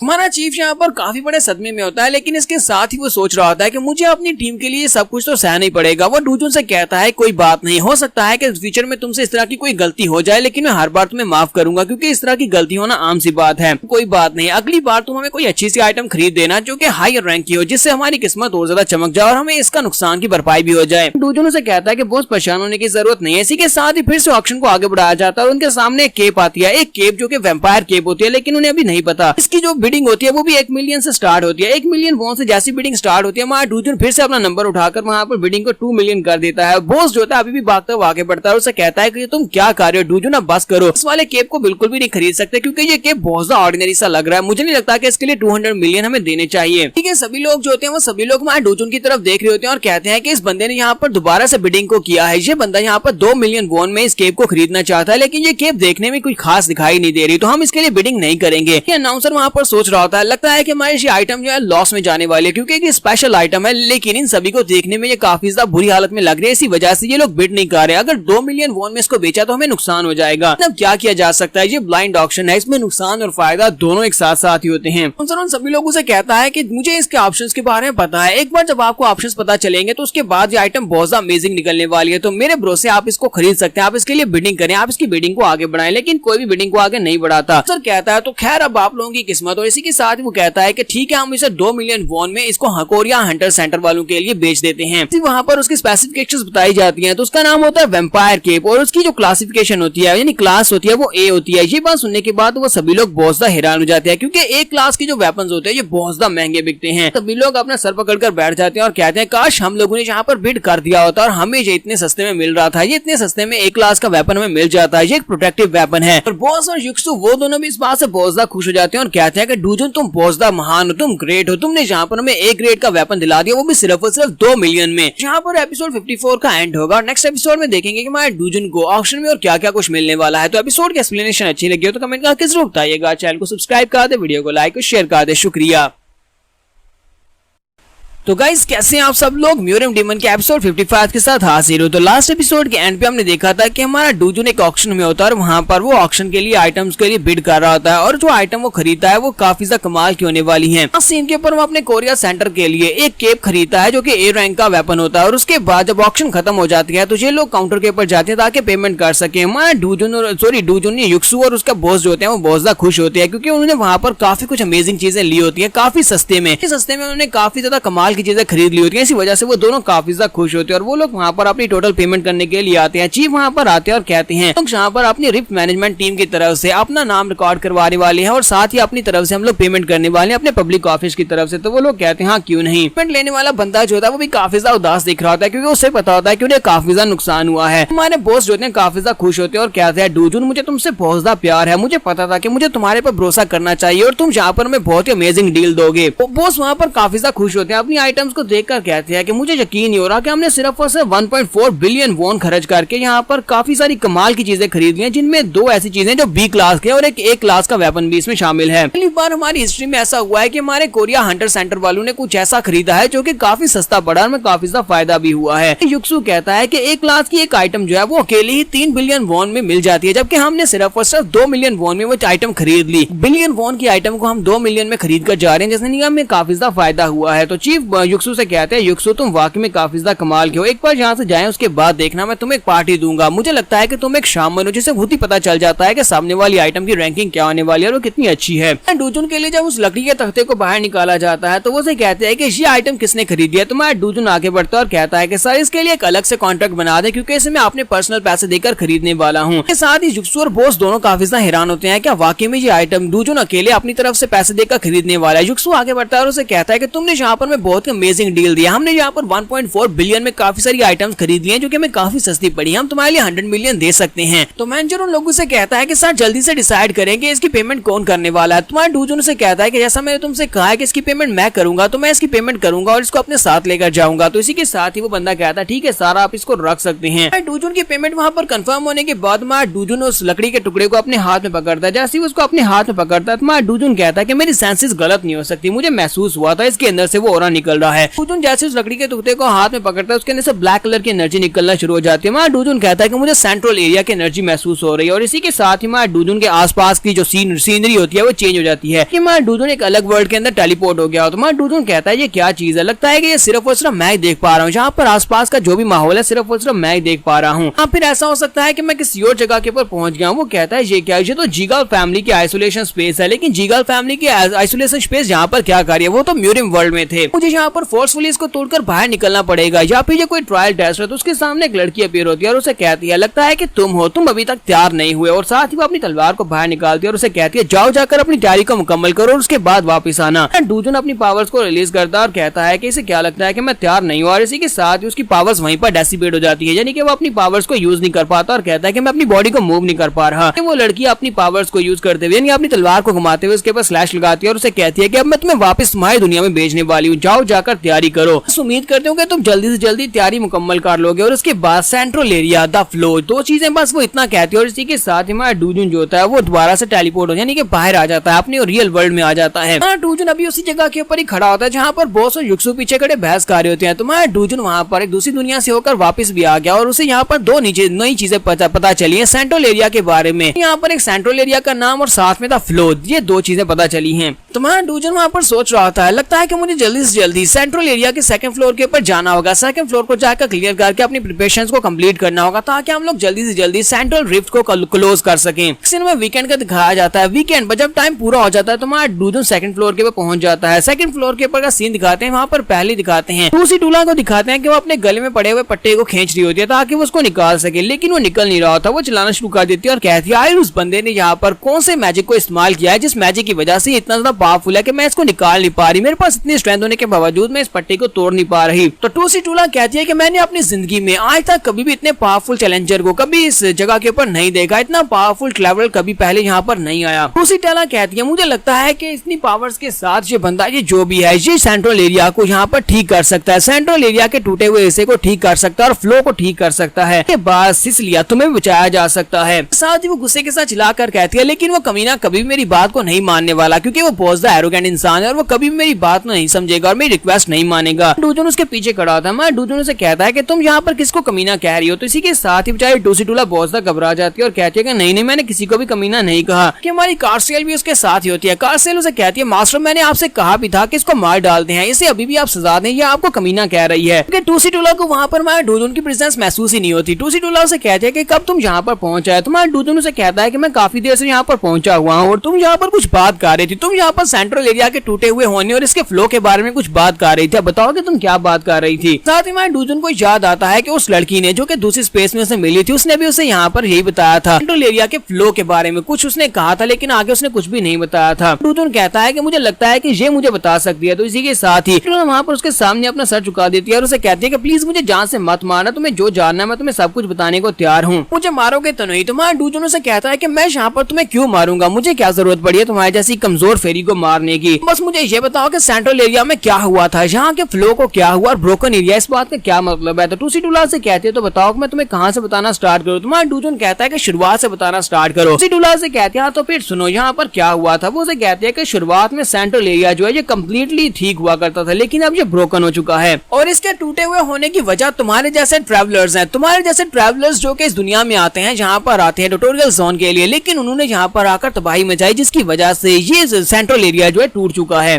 टूसी टूलान से कहती है कि मैंने भी यहाँ पर नीचे जाकर तो नहीं देखा, मैंने कहानियों में सुना है कि अगर हम लोग यहाँ पर सेंट्रल एरिया में नीचे की तरफ जाते हैं सभी फ्लोर्स को क्लियर करते हुए, तो हम लोग इस सेंट्रल एरिया के हार्ट तक पहुंच जाएंगे। जितना ज्यादा तुम सेंट्रल एरिया के दिल के करीब पहुंच जाते हो उतनी ज्यादा तुम्हें पावर्स मिलती हैं, क्योंकि ये ट्यूटोरियल जोन इसलिए बनाया गया था ताकि ट्रैवलर्स को पावर्स मिल सके। लेकिन एंड तक पहुंचना बहुत ज्यादा मुश्किल है। एंड तक पहुंचना सिर्फ और सिर्फ किसी के बस की बात होती है। बहुत ही कम ट्रैवलर्स हैं जो एंड तक पहुंच पाते हैं और बाकी के सभी लोग तो यहाँ पर आसपास एरिया में मारे जाते हैं। सिर्फ तुम्हारे जैसे पावरफुल हंटर्स वहाँ पर सेंट्रल एरिया के करीब पहुंच जाते हैं, हार्ट के करीब पहुंच जाते हैं। बल्कि मैंने सुना है कि वहाँ पर 7 लोग ऐसे हैं जो इतने पावरफुल हैं कि जो उस जगह के ऊपर इस वक्त रह रहे हैं। 7 लोगों को जो कि इस वक्त सेंट्रल एरिया के दिल के करीब रह रहे हैं, उन सभी को ट्रांसेंडेंट्स कहते हैं। प्रॉब्लम यहीं से स्टार्ट हुई। वो 7 ट्रांसेंडेंट्स जो थे वो इस दिल के पास जाना चाहते थे, वो कोर एरिया के बहुत ज्यादा करीब जाना चाहते थे, जिसकी वजह से जो सेंट्रल रिफ्ट है इसके अंदर दरारें पार की, जिसकी वजह से ये ब्रोकन हो चुकी है, इसका फ्लो उल्टा हो चुका है। वहाँ डूजन उसकी कहानी सुनने के बाद कहता है तो अगर मैं यहाँ पर से नीचे की तरफ जाता जाऊँ, सभी फ्लोर्स को क्लियर करता जाऊँ, तो मुझे लगता है कि मैं एंड तक उस जगह के पर पहुंच ही जाऊंगा और मुझे वो ट्रांसेंडेंट्स में मिलेंगे और मुझे पता चलेगा कि उन्होंने क्या किया है।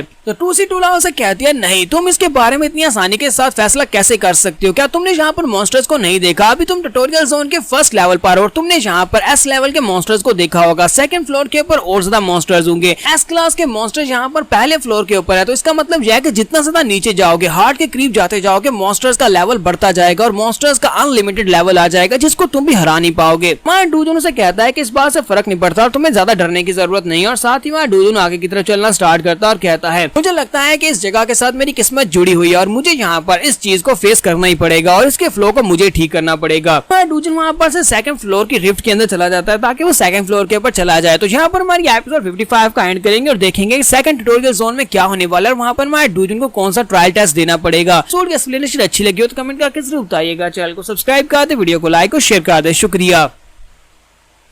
तो लास्ट एपिसोड के एंड में हमने देखा था कि हमारा डूजन फर्स्ट ट्यूटोरियल जोन को पार करने के बाद जब सेकंड ट्यूटोरियल जोन का गेट ओपन होता है तो हमारा डूजन उसके अंदर चला जाता है, जबकि टूसी टूला उसे वार्निंग दे रही होती है कि इस बारे में सोचो मत, क्योंकि अगर यहाँ पर एस लेवल के मॉन्स्टर्स हैं तो नीचे और ज्यादा लेवल बढ़ता जाएगा। हमारा डूजन बात को इग्नोर करते हुए सेकंड फ्लोर के ऊपर चला जाता है, जबकि टूसी टूला वहीं पर खड़ी खड़ी उसके लिए दुआ कर रही होती है और कहती है मुझे लगता है कि ये बंदा कर सकता है, अगर ये वाकई में कर सकता है तो मुझे लगता है ये सिसिलिया को भी बचा सकता है, जल्दी ये तुम्हें बचा लेगा और उसके बाद हम दोनों एक दूसरे के साथ होंगे। सिसिलिया इसकी सिस्टर है या फिर इसकी गर्लफ्रेंड हो सकती है जिसे वे बचाने के बारे में बात कर रही है। तो नेक्स्ट सीन में सेकंड एरिया का दिखाया जाता है। हमारा डूजन सेकंड फ्लोर के ऊपर निकलता है, वहाँ पर एक केज के अंदर एक बड़ा सा मॉन्स्टर होता है। इस ट्यूटोरियल जोन के ऊपर केज के अंदर एक बड़ा सा मॉन्स्टर होने वाला है, जिस मॉन्स्टर को हराकर बॉस मॉन्स्टर होता है, उसको हराकर जी अगले फ्लोर तक पहुंच सकता है। लेकिन उससे पहले उसे एक ट्यूटोरियल को पार करना होगा, एक ट्यूटोरियल टेस्ट होने वाला है। वो वाला ट्यूटोरियल टेस्ट कौन सा होने वाला है जो अभी थोड़ी देर में पता चलेगा। तो जो होता है वहाँ पर अपनी पावर्स को इंक्रीज करता है, पावर्स को रिलीज करता है। तो इस मॉन्स्टर को हराने पर हमारे डूजन को रेजिस्टेंस की पावर मिलने वाली है। जितना ज्यादा मॉन्स्टर को हराएगा उतनी ज्यादा उसकी रेजिस्टेंस की पावर बढ़ेगी। हमारा डूजन बुक को खोलता है ताकि उस मॉन्स्टर के बारे में डिटेल्स को चेक कर सके, क्योंकि उस मॉन्स्टर के बारे में बॉडी एनहांसमेंट की पावर्स के बारे में बताया गया होता है। हमारा डूजन उसको ओपन करता है, उसके ऊपर लिखा होता है इसका नाम साइक्लोप्स है। क्लासिफिकेशन एक मॉन्स्टर है, डेंजर लेवल 3 है। मॉन्स्टर्स की खूबी ये है कि इस मॉन्स्टर के दोनों हाथों के अंदर बॉडी एनहांसमेंट की पावर है। ये मॉन्स्टर बॉडी एनहांसमेंट की मदद से तुम्हें मार भी सकता है, लेकिन अगर तुम इस मॉन्स्टर को हरा देते हो तो बॉडी एनहांसमेंट की पावर तुम्हें मिल जाएगी।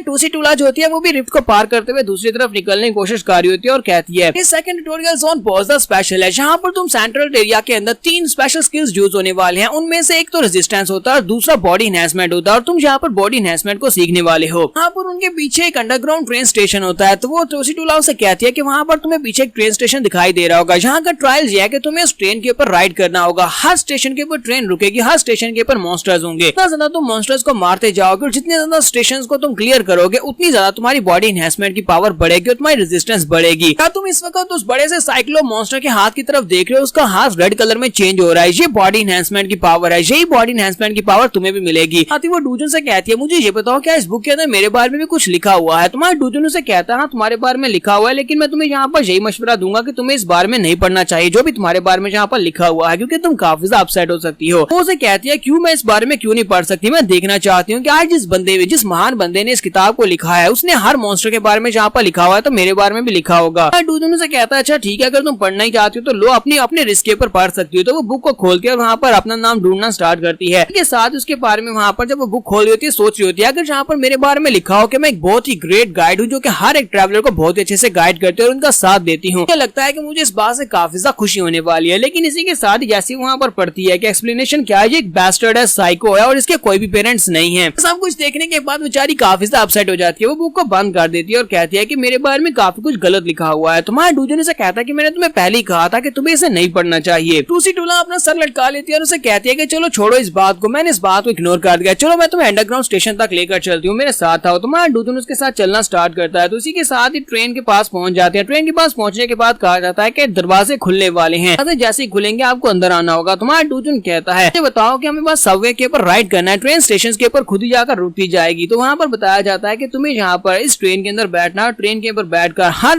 स्टेशन के ऊपर जाकर रुकना है जहाँ पर मॉन्स्टर्स होंगे और मॉन्स्टर से अपने आप को बचाना है। अगर तुम जितने ज्यादा मॉन्स्टर्स को मारोगे उतनी ज्यादा तुम्हें बॉडी एनहांसमेंट की पावर मिलेगी। यहाँ पर रिकमेंडेशंस लिखी होती है नीचे के कम से कम तुम्हें दूसरे फ्लोर तक तो जाने चाहिए, दूसरे स्टेशन तक तो जाने चाहिए। डूजन फिर से अपना टैबलेट निकालकर इन्फॉर्मेशन इकट्ठी करना शुरू कर देता है, जबकि कार्सिल उसे कहती है कि मास्टर जी तुम क्या कर रहे हो, फर्स्ट फ्लोर के ऊपर भी तुम इसे यूज कर रहे थे। तुम्हारे डूजन से कहता है कि मैं इस डंजन के बारे में इन्फॉर्मेशन इकट्ठी कर रहा हूँ, जब हम लोग यहाँ पर अपनी हंटर्स की टीम लेकर आएंगे उस वक्त मैं उनके साथ ही होने वाला हूँ। मैं तो बस यहाँ पर इन्फॉर्मेशन इकट्ठी करने के लिए आया हूँ, जबकि अटैक टीम दूसरी होने वाली है। अटैक करने के लिए एस रैंक के हंटर्स को यहाँ पर लाया जाएगा। उसी टूला से कहती है क्या तुम ये कहना चाहते हो कि तुम्हारे अलावा भी तुम्हारी दुनिया में और बहुत सारे ऐसे लोग हैं जो तुम्हारी तरह बहुत ज्यादा स्ट्रॉन्गर है? तुम्हारे डूजन से कहता है कि तुम ऐसा कह सकती हो, हम काफी ज्यादा स्ट्रॉन्गर हैं। कार्सिल से कहता है कि कार्सिल चलो मेरे साथ आओ, हम ट्रेन के ऊपर राइड करते हैं। तुम्हारा डूजन जैसे आगे की तरफ चलना स्टार्ट करता है वो तो दरवाजा खुला होता है, वो ट्रेन के अंदर चला जाता है, जबकि कार्सिल जैसे वहां तक पहुंचता है तो वो उसका पाँव वहां पर रखते ही वहां पर रेड कलर की लाइट शुरू हो जाती है और उसे कहा जाता है कि तुम फर्स्ट फ्लोर को पार करो, उसके बाद ही तुम ट्रेन के अंदर आ सकते हो। उसी टूला से कहती है कि अगर तुम इस छोटे ड्रैगन को अपने साथ अंदर लेकर जाना चाहते हो तो फिर इससे पहले फ्लोर को जाकर क्लियर करना होगा, क्योंकि पहले फ्लोर को तुमने क्लियर किया था, इसने क्लियर नहीं किया था, इसी वजह से ये ट्रेन के ऊपर राइड नहीं कर सकता।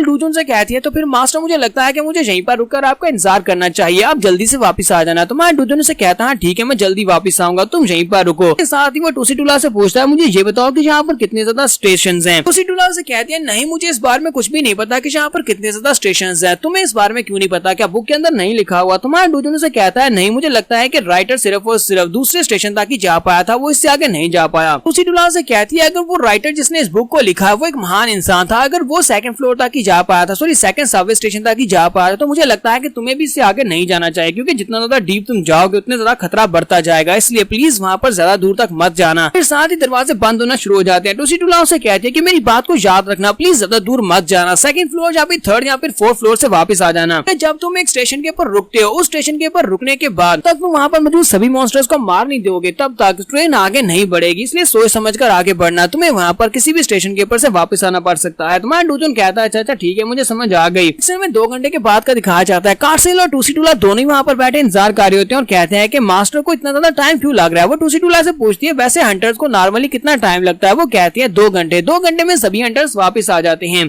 4 घंटे के बाद का दिखाया जाता है। कार्सिल कहती है जो तो 4 घंटे हो गए हैं। टूसी टूला उसे कहती है कि तुम्हारा मास्टर अभी तक वापस क्यों नहीं आया, कि हमारा डूजन लास्ट स्टेशन के ऊपर पहुंच चुका होता है। तुम्हारा डूजन कहता है कि मैंने यहाँ पर सारी की सारी इन्फॉर्मेशन को इकट्ठा कर लिया और वहाँ पर फिर से अपना टैबलेट निकालकर इन्फॉर्मेशन इकट्ठी कर रहा होता है। हसीमा डूजन वहाँ पर अपना मोबाइल निकालकर इन्फॉर्मेशन इकट्ठी कर रहा होता है। वहाँ पर उसके सामने एक बंदा बैठा होता है, वो एक चट्टान के ऊपर बैठा होता है और उसे कहता है कि तुम क्या कर रहे हो। तुम्हारा डूजन कहता है कि मैं यहाँ पर इन्फॉर्मेशन इकट्ठी कर रहा हूँ, लेकिन इस बंदे के बारे में कोई भी इन्फॉर्मेशन नहीं है। इस बंदे के बारे में इन्फॉर्मेशन इसलिए नहीं है क्योंकि वो बंदा जिसने इस बुक को लिखा था वो यहाँ तक पहुंचा ही नहीं था। तो हमारे डूजुन के सामने जो मॉन्स्टर होता है, जो इंसान टाइप का मॉन्स्टर होता है, वो हमारे डूजुन से कहता है, बच्चे तुम कर क्या रहे हो, तुम अपनी किताब के अंदर क्यों घुसे हुए हो, क्या तुम यहाँ पर मुझे देख नहीं रहे कि मैं तुम्हारे सामने खड़ा हूँ? अगर तुम फुली फोकस करो तब भी तुम मेरी एक हिट को भी ब्लॉक नहीं कर पाओगे। यहाँ पर उस बुक के अंदर कुछ पढ़ रहे हो। तुम्हारे डूजुन उसे कहता है, अच्छा ठीक है, मैंने बुक को बंद कर दिया, मुझे जो इन्फॉर्मेशन चाहिए थे वो मैंने ले ली है, लगता है कि तुम्हारे पास कोई वेपन नहीं है, तो फिर ठीक है, मैं भी यहाँ पर किसी वेपन को यूज नहीं करूंगा। तुम्हारा डूजुन भी वहाँ पर कोई वेपन यूज नहीं करने वाला। और इसी के साथ ही हमारा डूजुन अपनी उंगली को सामने की तरफ करते हुए अपनी एनर्जी के साथ उसके ऊपर अटैक करता है। हमारा डूजुन अपनी माना पावर के साथ उसके ऊपर अटैक करता है। तो सामने वाला बंदा जो होता है वो हंसना शुरू कर देता है और कहता है कि बहुत ज्यादा इंटरेस्टिंग, मुझे इस फाइट में बहुत ज्यादा मजा आया। सिर्फ एक ही अटैक से हमारे डूजुन ने अपनी उंगली की एनर्जी के साथ उसकी बॉडी के अंदर एक होल बना दिया होता है। इसी के साथ ही वो मॉन्स्टर की डेड बॉडी वहीं पर नीचे गिरती है और गायब हो जाती है। जबकि हमारा डूजुन भी उसे रिस्पेक्ट देता है क्योंकि वो एक म्यूरियम वॉरियर होता है और हमारा डूजुन भी म्यूरियम वर्ल्ड में वक्त रहकर आ चुका है। तो हमारा डूजुन वापस ट्रेन में जाता है। ट्रेन स्टेशन जो होती है वो वापस से उसे उसी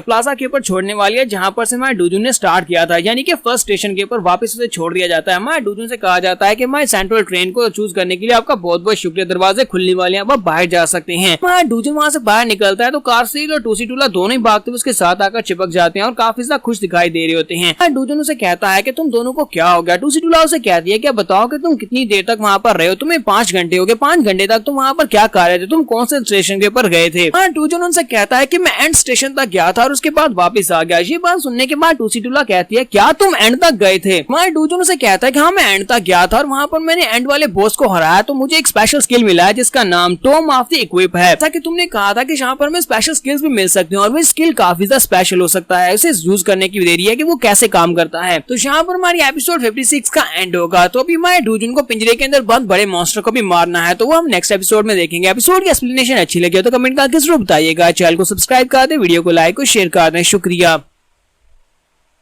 तो गाइस कैसे हैं आप सब लोग? म्यूरियम डीमन के एपिसोड 55 के साथ हाजिर हो। तो लास्ट एपिसोड एंड पे हमने देखा था कि हमारा डूजुन जब लास्ट सबसे सबवे स्टेशन के ऊपर से होकर वापस आता है, इस पहले स्टेशन के ऊपर वापस आकर वो टूसी टूला को बताता है कि उसे एक नया स्किल मिला है जिसे टॉम ऑफ द इक्विप कहते हैं। तो वाला स्किल काफी ज्यादा पावरफुल है लेकिन इसे अभी तक यूज नहीं किया, तो मुझे इसे यूज करके देखना है। और इसी के साथ ही हमारा डूजुन आगे बढ़ जाता है जबकि टूसी टूला वहीं पर खड़ी खड़ी सोच रही होती है ऐसा कैसे हो सकता है कि ये लास्ट स्टेशन तक पहुंच गया, लास्ट स्टेशन को पार कर लिया और उसके बाद अब ये वापस भी आ चुका है। और यहीं पर वो टॉम ऑफ द इक्विप के बारे में बताती है। कलर्स के हिसाब से टॉम ऑफ द इक्विप जो होती है ये काफी ज्यादा पावरफुल हो सकता है। इसका कलर जो होता है येलो से लेकर वायलेंट कलर तक जाता है। तो वो हमारे डूजुन से कहती है कहीं ऐसा तो नहीं है कि तुम्हारे पास ऑलरेडी वायलेंट कलर है, क्योंकि वायलेंट कलर उन लोगों के पास होता है तो हार्ट के करीब होते हैं, यानी कि जो लोग इस कोर एरिया के हार्ट के करीब होते हैं सिर्फ और सिर्फ वही लोग वायलेंट कलर हासिल कर सकती है। लेकिन इसी के साथ उसे साइड के ऊपर से धमाके की आवाज आती है क्योंकि हमारे डूजुन ने पिंजरे में बाद उस बड़े से मॉन्स्टर को मार दिया होता है। तुम्हारे डूजुन ने वहां पर टॉम ऑफ द इक्विप वाली पावर को यूज किया होता है लेकिन उसका कलर ब्लैक होता है। ये देखकर टूसी टूला और भी ज्यादा हैरान होती है और कहती है ये तो ब्लैक कलर है, ये कौन सा कलर है? ये कलर तो मैंने पहले कभी भी नहीं देखा। जबकि डूजुन के पास विंडो ओपन होती है और उसे कहा जाता है कि तीसरा फेज जो है, तीसरा ट्यूटोरियल जोन जो है वो 168 घंटों के बाद ओपन होने वाला है, इसलिए प्लीज 168 घंटे के बाद वापस आना। हमारा डूजुन यहाँ पर फिर से चैलेंजर्स मेमोरी को चूज करता है ताकि वो वीकेंड के ऊपर जाकर काम कर सके, यानी वीकेंड के बाद काम कर सके और उसके बाद 168 घंटे के बाद यहाँ पर दोबारा आएगा। डूजुन जैसे वहां जाने लगता है तो टूसी टूला उसे कहती है जरा रुको, मुझे ये बताओ कि तुम्हारा ये स्किल कितना ज्यादा पावरफुल है, ये स्किल जिसका नाम टॉम ऑफ द इक्विप है, प्रोफिशिएंसी तुम्हारे पास कितनी ज्यादा है? क्या ये 100% तक चला गया है इसी वजह से तुम्हारे पास इसका कलर ब्लैक आ रहा है? डूजुन उसे कहता है 100% नहीं, ये 100% नहीं बल्कि 0.1% है, यानी कि बहुत ही कम है। सुनने के बाद टूसी टूला बहुत ज्यादा हैरान होती है और कहती है तो फिर इसका कलर तो रेड होना चाहिए था, फिर ये 0% है तो इसका कलर रेड होना चाहिए था क्योंकि वो स्टार्टिंग पॉइंट है। कि तुम लास्ट स्टॉप के ऊपर गए थे और लास्ट स्टॉप से वापस आया तो ऐसा कैसे हो सकता है कि तुम्हारी प्रोफिशिएंसी अभी तक सिर्फ 0.1 है? तुम्हारी प्रोफिशिएंसी तो कम से कम 100% होनी चाहिए थी। डूजुन उसे कहता है हो सकता है कि मेरा रैंक डिफरेंट है क्योंकि मेरे पास स्ट्रेंथ बहुत ज्यादा है, तो मेरी स्ट्रेंथ के हिसाब से ये 0.1% प्रोफिशिएंसी बनती है, इसी वजह से। साथ ही डूजुन अपने पास अपनी विंडो ओपन करवा के उसे दिखाता है कि वहाँ पर 0.14 लिखा होता है, यानी कि उसके पास अभी जो पावर्स आई है टॉम ऑफ द इक्विप की वो सिर्फ और सिर्फ 0.14% है। रेजिस्टेंस की पावर और साथ में बॉडी एनहांसमेंट की पावर सिर्फ और सिर्फ 0.14% है। अगर ये इस तरह और ज्यादा अपने आप को स्ट्रॉन्ग बनाता जाएगा और इसे और ज्यादा पावर्स मिलेंगी, तब ये कभी जाकर 100% तक पहुंचेगा और उस वक्त ये बहुत ज्यादा स्ट्रॉन्गर हो जाएगा। तो नेक्स्ट सीन में मंडे मॉर्निंग का दिखाया जाता है, जब हमारा डूजून ऑफिस में काम करने के लिए आता है। तो वहाँ पर बैठे बैठे ये लोग बैठे बातें कर रहे होते हैं और कहते हैं पता नहीं छुट्टी कब होगी, यानी वीकेंड कब होगा। स्पेशली बॉस यहाँ पर ये बात कह रहे होते हैं कि छुट्टी कब होगी। चीफ यहाँ पर अपने काम को लेकर काफी ज्यादा परेशान होते हैं। चीफ कहते हैं कि मुझे समझ नहीं आती कि ऊपर वाले लोग चाहते क्या हैं। अगर हम लोग अच्छा काम करते हैं तो उन्हें इस बात की परवाह भी नहीं होती, लेकिन अगर हम लोग यहाँ पर में जाकर अच्छा काम करते हैं, यानी कि वहाँ पर सस्ते दामों में काफी सारी महंगी चीजें खरीद कर लाते हैं, ये लोग बहुत ज्यादा खुश हो जाते हैं। अब पर तो काम करने के लिए कोई मोटिवेशन है ही नहीं। तभी तो मैं कह रहा हूँ कि छुट्टी हो तो हम लोग यहाँ से जाएं। तो वो लोग कहते हैं हाँ बॉस बिल्कुल ठीक कह रहे हो। उसी वक्त दरवाजा खुलता है और एक बंदा अंदर आता है। वो एक सेल्समैन होता है। तो वो अंदर आने के बाद उन सभी से कहता है कि तुम सभी लोग कैसे हो। सभी लोग उसे देखते ही वहाँ पर अपना सर लटका लेते हैं। वो इन सभी लोगों को बेवकूफ बनाकर जा चुका है। वो एक ठग होता है क्योंकि वो अपना माल बेचता है, लेकिन इन सभी को इस तरह झांसे में लेता है कि इन सभी को समझ भी नहीं आती। तो युक्सू और इसके साथ साथ चीफ दोनों ही उसको अच्छी तरह से जानते होते हैं। डूजून कहता है कि ये बंदा कौन है। युक्सू से कहता है कि तुमने क्योंकि अपनी मेमोरीज को खो दिया, इसी वजह से तुम्हें नहीं पता कि ये बंदा कौन है। एक छोटी सी वर्कशॉप का ओनर है जिसका नाम यू मिनसेंग है। और तुम इसे समझना चाहते हो तो मैं तुम्हें सीधे सीधे लफ्जों में यही कहूंगा कि ये एक फ्रॉड है, यानी कि ये किसी को भी दाल लगा सकता है। मिनसेंग भागता हुआ सीधा चीफ के पास जाता है और उसे कहता है कि चीफ ये क्या, तुम मुझे देखकर अपना चेहरा क्यों घुमा रहे हो, क्या तुम्हें मुझसे बात नहीं करनी। तुम्हारा चीफ उसे कहता है कि तुम यहाँ पर दोबारा क्या करने के लिए आए हो। ये हमारा पब्लिक ऑफिस है, ये कोई तुम्हारा प्लेग्राउंड नहीं है जहाँ तुम अपनी मर्जी से आ जा सकते हो।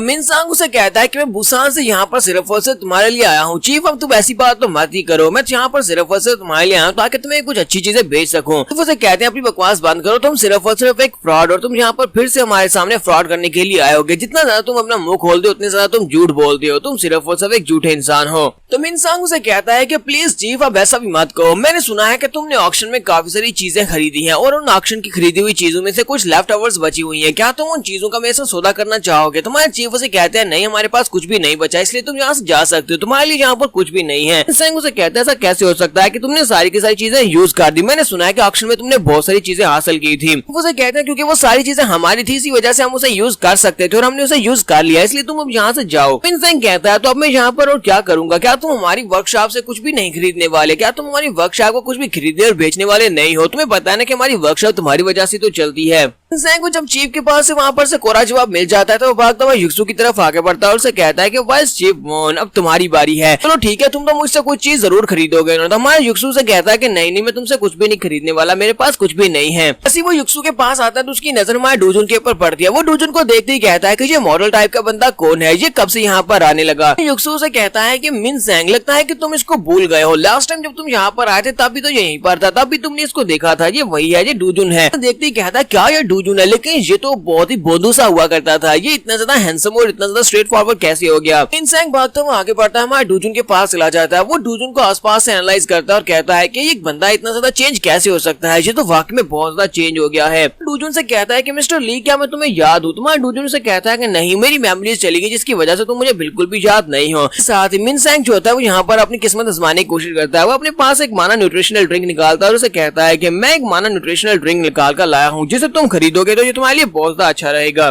डूजून उसे कहता है कि ये माना न्यूट्रिशनल ड्रिंक क्या होती है, क्या तुम वाकई में यहाँ पर एक माना न्यूट्रिशनल ड्रिंक बेच रहे हो। तो मिनसेंग उसे कहता है कि लास्ट टाइम मैंने तुम्हें माना न्यूट्रिशनल ड्रिंक बेची थी, उस माना न्यूट्रिशनल ड्रिंक को पीने के बाद मुझे लगता है कि तुम इतने ज्यादा हैंडसम हो गए हो। तुम्हारे डूजून उसे कहता है कि मैंने तुम्हारी कोई भी माना न्यूट्रिशनल ड्रिंक नहीं खरीदी और ना ही मुझे कुछ याद है। उसे कहता है कि तुम्हारी मेमोरीज को वापस लाने के लिए मुझे यहाँ पर तुम्हें एक और माना न्यूट्रिशनल ड्रिंक बेचनी पड़ेगी। अच्छा ठीक है, देखो जरा मैं तुम्हारे लिए माना न्यूट्रिशनल ड्रिंक निकालता हूँ। ड्रिंक को निकालता है और उसे कहता है कि ये लेजेंडरी पब्लिक ऑफिशियल के लिए, ये मिस्टर ली डूजून ये तुम्हारे लिए है। तुम्हें पता है कि एक लेजेंडरी पब्लिक ऑफिशियल है जिसने एस रैंक की डंजन को अकेले क्लियर करवाया था दूसरे एस रैंक के हंटर्स के साथ मिलकर। कमांडर एंड चीफ था, उसने मेरी इसी माना न्यूट्रिशनल ड्रिंक को पिया था। इस माना न्यूट्रिशनल ड्रिंक को पीने के बाद वो लेजेंडरी बना था। तुम भी उसी तरह बनना चाहते हो, अगर तुम उसकी तरह बनना चाहते हो तो तुम इसको पी सकते हो। ये ओरिजिनली इसकी कीमत 4 मिलियन वॉन है, लेकिन तुम्हारे लिए, सिर्फ और सिर्फ तुम्हारे लिए मैं इसको 200K में बेच दूंगा। अगर तुम इसको खरीदना चाहते हो तो तुम्हें 200K में एक पीस मिलेगा। तुम्हारे डूजून के सामने उसकी काफी ज्यादा तारीफें कर रहा था। तुम्हारा डूजून उसे कहता है कि मुझे ये बिल्कुल भी नहीं चाहिए, लेकिन वो उसे कहता है लेकिन क्या तुम एक लेजेंडरी ऑफिसर नहीं बनना चाहते। अगर तुम एक लेजेंडरी पब्लिक ऑफिसर बनना चाहते हो तो तुम्हारे लिए ये सबसे बेस्ट रहेगी, इसको पी लो। तुम्हारा डूजून उसे कहता है कि जरा मेरे करीब आओ। तो जैसे ही वो उसके करीब आता है तुम्हारा डूजून उसे कहता है अच्छा ठीक है, मेरी मेमोरीज चली गई, इसी वजह से मुझे याद नहीं है कि लास्ट टाइम तुमने मुझे कितनी अच्छी तरह से बेवकूफ बना लिया था। इसी वजह से मैं तुम्हें एक और बात बताना चाहता हूँ। क्या तुम्हें पता नहीं है कि तुम यहाँ पर हमें स्कैम करने की कोशिश कर रहे हो और स्कैम करने की वजह से बाकी की सारी जिंदगी जेल में गुजार सकते हो। तो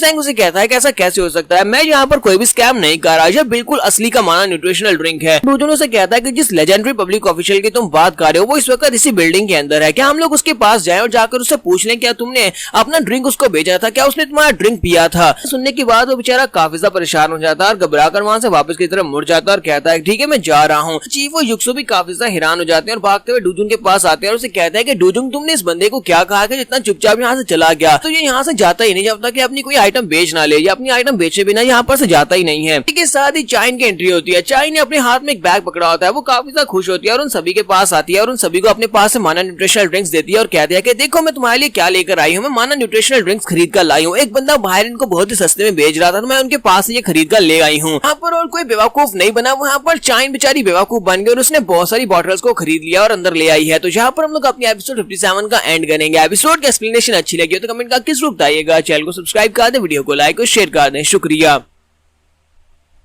तो गाइस कैसे हैं आप सब लोग, म्यूरियम डीमन के एपिसोड 58 के साथ हाजिर हो। तो लास्ट एपिसोड के एंड पे हमने देखा था कि चाइन अपने हाथ में माना न्यूट्रिशनल ड्रिंक्स का पैकेट लेकर अंदर आती है और लोगों को आकर देते हुए कहती है कि देखो मैं तुम्हारे लिए क्या लेकर आई हूँ। डूजुन के लिए वो काफी सारी बॉटल्स लेकर आई होती है और उसे कहती है कि ये तुम्हारे लिए गिफ्ट है। सभी लोगों को काफी खुश होकर बता रही होती है कि ये माना न्यूट्रिशनल ड्रिंक है और एक बॉटल 4 मिलियन वॉन की है, लेकिन मैंने इनको बहुत ही सस्ते में खरीद लिया है, एक बॉटल मुझे 200 के में पड़ी है। युक्सो चीफ से कहता है कि ये ऐसा कैसे होता है कि वो बंदा हर एक को बेवकूफ बना लेता है। चीफ उसे कहता है क्या तुम्हें याद नहीं है कि जब पहली बार उसने तुम्हें बेवकूफ बनाया था, उसने तुम्हें भी तो फ्रॉड लगाया था, तुम्हें बहुत ज्यादा खुश दिखाई दे रहे थे, तुम बहुत ज्यादा खुश थे कि तुमने 5 मिलियन वॉन के आइटम को सिर्फ और सिर्फ 800 के में खरीद लिया। असल में तुमने वहाँ पर बहुत बड़ा नुकसान किया था, वो तो सिर्फ और सिर्फ हजारों की आइटम थी जो तुमने लाखों में खरीद ली। युक्सो चीफ से कहता है चीफ अब ऐसी बात तो मत करो, आप दोबारा से उस बात को क्यों दोहरा रहे हो, जबकि मना डूजुन भी उसकी बात सुनने के बाद हंस रहा होता है। तो ये बात सुनने के बाद युक्सो से कहता है प्लीज युक्सो तुम तो मत हंसो। चीफ यहाँ पर चाइन से कहते हैं तुम तो यहाँ पर युक्सो से भी बहुत ज्यादा बुरी निकली, तुम्हें बिल्कुल भी समझ नहीं है यहाँ पर क्या कर दिया, तुम्हारे पास जितनी टोटल बॉटल्स हैं ये सारी की सारी 20 के वॉन की होंगी, लेकिन तुमने यहाँ पर 1.5 मिलियन में ये सारी की सारी खरीद ली है, तुम एक बहुत बड़ी बेवकूफ लड़की हो। ये बात सुनने के बाद युक्सो और चाइन दोनों काफी ज्यादा हैरान होते हैं, लेकिन दूसरी तरफ युक्सो जो होता है अपनी बॉटल खोलता है और उसको पी जाता है और कहता है कि अब क्या किया जा सकता है। मिस चाइन तुम्हारा बहुत बहुत शुक्रिया इस ड्रिंक के लिए, ये तो बहुत ही ज्यादा महंगी ड्रिंक है। चीफ भी अपनी बोतल को खोल लेते हैं और कहते हैं कि हाँ मिस चाइन तुम्हारा बहुत बहुत शुक्रिया, और वो भी अपनी ड्रिंक को पी लेती है। चाइन कहती है चलो कोई बात नहीं, इस बात से फर्क नहीं पड़ता, जबकि वह डूजुन काफी ज्यादा गुस्से में होता है क्योंकि डूजुन की गर्लफ्रेंड के पैसे जो यहाँ पर जाया हो गए हैं। तो मैं डूजुन के पास उसका जो पैकेट होता है उसके अंदर काफी सारी बॉटल्स होती है, वो उन बॉटल्स को लेकर घर आ जाता है। तो घर आने के बाद मैं डूजुन अपने घर वालों को सारू को वो लोग बॉटल देने वाला है। वहाँ डूजुन जैसे घर वापिस आता है उसके हाथ में वो थैला होता है, तो योंग योंग उस थैले को देखते ही कहता है कि आज हम लोग ये खाने वाले हैं। तो मैं डूजुन से कहता है कि नहीं इसमें तुम्हारे लिए कुछ भी नहीं है, जी इसमें जो कुछ भी है वो जुनही के लिए है। जाता जाकर जुनही से कहता है कि जुनही इसके अंदर माना न्यूट्रिशनल ड्रिंक है, तुम इस माना न्यूट्रिशनल ड्रिंक को पी सकती हो, तुम्हें इसके बारे में कुछ पता है। वो कहती है हाँ डैड मुझे पता है कि ये बहुत ज्यादा फेमस है, इंटरनेट के ऊपर ये बहुत ज्यादा फेमस चल रही है, ये मानव न्यूट्रिशनल ड्रिंक है, इसको आपने क्या खुद अपने आप से खरीदा है। तुम्हारे डूजुन से कहता है मिस चाइन ने इसको खरीदा था और गिफ्ट के तौर पर मुझे दिया है। तो जुनिया से कहती है अच्छा तो मिस चाइन ने ये आपको खरीद कर दिया है, ठीक है मैं उसे थैंक यू गिफ्ट भेज दूंगी, यानी कि मैं उसे थैंक यू का मैसेज भेज दूंगी, क्योंकि ये काफी ज्यादा एक्सपेंसिव है, काफी ज्यादा महंगा होता है। जोंग जोंग जो होता है उस मानव न्यूट्रिशनल ड्रिंक को देखते पहचान जाता है, वो उस बॉटल को हाथ में पकड़ता है, उससे कहता है क्या तुम्हें वाकई में लगता है कि ये एक माना न्यूट्रिशनल ड्रिंक है, क्योंकि मुझे तो ऐसा बिल्कुल भी नहीं लगता। जबकि मैं डूजुन उसे चुप करवाता है और उसे कहता है कि अपना मुंह बंद करो, तुम इसको नहीं बता सकते कि ये माना न्यूट्रिशनल ड्रिंक नहीं है, ये नकली चीज है। उसे उठाकर वो अपने साथ शावर में ले जाता है, जबकि उसके बाद उनके लिए खाना रेडी किया जाता है। तो मैं यूनियन लोगों से कहते हैं खाना रेडी है, चलो जल्दी से आ जाओ। तो मैं डूजुन कहता है अच्छा ठीक है। तो जैसे वो लोग अपनी अपनी चेयर के ऊपर बैठ जाते हैं तो मैं डूजुन के सामने माना न्यूट्रिशनल ड्रिंक की बॉटल पड़ी होती है। तो मैं डूजुन कहता है कि ये बॉटल सिर्फ मेरे सामने क्यों पड़ी है। तो जुनी कहती है क्योंकि ये काफी ज्यादा महंगी ड्रिंक है, इसी वजह सिर्फ और सिर्फ तुम पियोगे, क्योंकि तुम सारा दिन काम करते हो तो तुम्हें बहुत सारी एनर्जी की जरूरत है। डूजुन उस बॉटल को खोलता है और अपना ग्लास भर लेता है और उसे कहता है तो अच्छी चीज है, तो अच्छी चीज हम सभी लोग आपस में बांट कर ही पियेंगे। योंग योंग साथ में बैठा हुआ फिर से यहाँ पर बात करता है और कहता है कि इसको पीने से कौन सा कुछ फर्क पड़ने वाला है। जबकि मैं डूजुन से कहता है कि मैं तुम्हें कहा ना खामोश रहो, जरा फिर से वहीं पर खामोश हो जाता है। तो मैं डूजुन अपना एक ग्लास भरने के बाद बाकी यूनी को दे देता है, तो यूनी भी अपना ग्लास भरती है और उसको पीना शुरू कर देती है। तो मैं यूनी जैसी वहाँ पर एक ग्लास पीती है वो कहती है इसका टेस्ट तो काफी ज्यादा अच्छा है, ये काफी ज्यादा अच्छी ड्रिंक है। दूसरी तरफ से योंगजोंग उसको पीता है तो वो वहीं पर उल्टी कर देता है, जबकि हमारा डूजुन जैसे उसको पीता है उसे समझ आती है कि इसके अंदर तो अल्कोहल है, यानी कि ये माना न्यूट्रिशनल ड्रिंक कम्प्लीटली फ्रॉड था और इसके अंदर किसी ने अल्कोहल मिलाई हुई है। ऐसी हमारे डूजुन को समझ आती है कि इसके अंदर अल्कोहल है। वो जल्दी से सामने जुनही की तरफ देखते हैं कि जुनही कैसी है, क्या वो ठीक है, क्योंकि उसने पूरा एक गिलास पिया है। तो जुनही वहाँ पर अपने बीन्स उठाने की कोशिश कर रही होती है लेकिन वो बीन्स नहीं उठा पा रही होती। तो हमारी यूनी जो होती है वहाँ पर बीन्स उठाने की कोशिश कर रही होती है लेकिन बीन्स उठा नहीं रही होती क्योंकि एक ही गिलास के साथ उसे नशा हो जाता है। बिल्कुल एक पियक्कड़ की तरह वहाँ पर एक्ट कर रही होती है, जबकि योंगजोंग चिल्लाकर उसे कहता है कि जुनही जी तुम क्या कर रही हो, क्या तुम जानबूझकर मेरे साथ ये सब कुछ कर रही हो। तो जुनही वहाँ पर अपने बीन्स उठाने की कोशिश कर रही होती है, साथ ही कहती है पता नहीं मुझे क्या हो गया है, मेरे साथ कुछ तो गलत हुआ है। हमारा डूजुन कार से योंगजोंग वो तीनों उसकी तरफ घूर घूर कर देख रहे होते हैं और कहते हैं लगता है कि ये तो पियक्कड़ हो गई है, यानी ये पीकर टल्ली हो गई है। जुनही योंगजोंग से कहती है कि योंगजोंग मुझे बताओ क्या तुम कुछ और खाना चाहते हो, मैं अभी जाकर तुम्हारे लिए कुछ बनाकर लाती हूँ। तो योंगजोंग उसे कहता है कि नहीं मुझे कुछ भी नहीं खाना। और डूजुन से कहता है कि इसका लुक बहुत ज्यादा स्कैरी है, प्लीज मुझे बचा लो, कहीं मुझे ही ना पकाकर खा जाए। इसके बाद हमारा डूजुन उठता है और जाकर उसको कमरे के अंदर जाकर सुलाता है ताकि वो जाकर आराम कर सके। तुम्हारा डूजुन उसे सुलाने के बाद वहाँ से वापस आ जाता है। वापस आने के बाद उन्हीं बेचारी अपने रूम में जाकर सो जाती है क्योंकि वो रशे में होती है, तो इसी वजह से वो सो जाती है। तो नेक्स्ट सीन में अगले दिन सुबह का दिखाया जाता है। अगले दिन सुबह सुबह यूनही उठती है, वो उठती है तो वो काफी ज्यादा लेट हो चुकी होती है, उठकर बाहर आती है, जबकि वहाँ पर कारसील और योंगजोंग पहले से खाना खा रहे होते हैं। वो कहते हैं तो फाइनली तुम उठ ही गई हो। बताते हैं कि डूजुन इस वक्त काम पर जा चुका है। तो वो कहती है क्या वो काम पर जा चुका है, लेकिन इस वक्त क्या हुआ, रात को क्या हुआ था कि मैं इतनी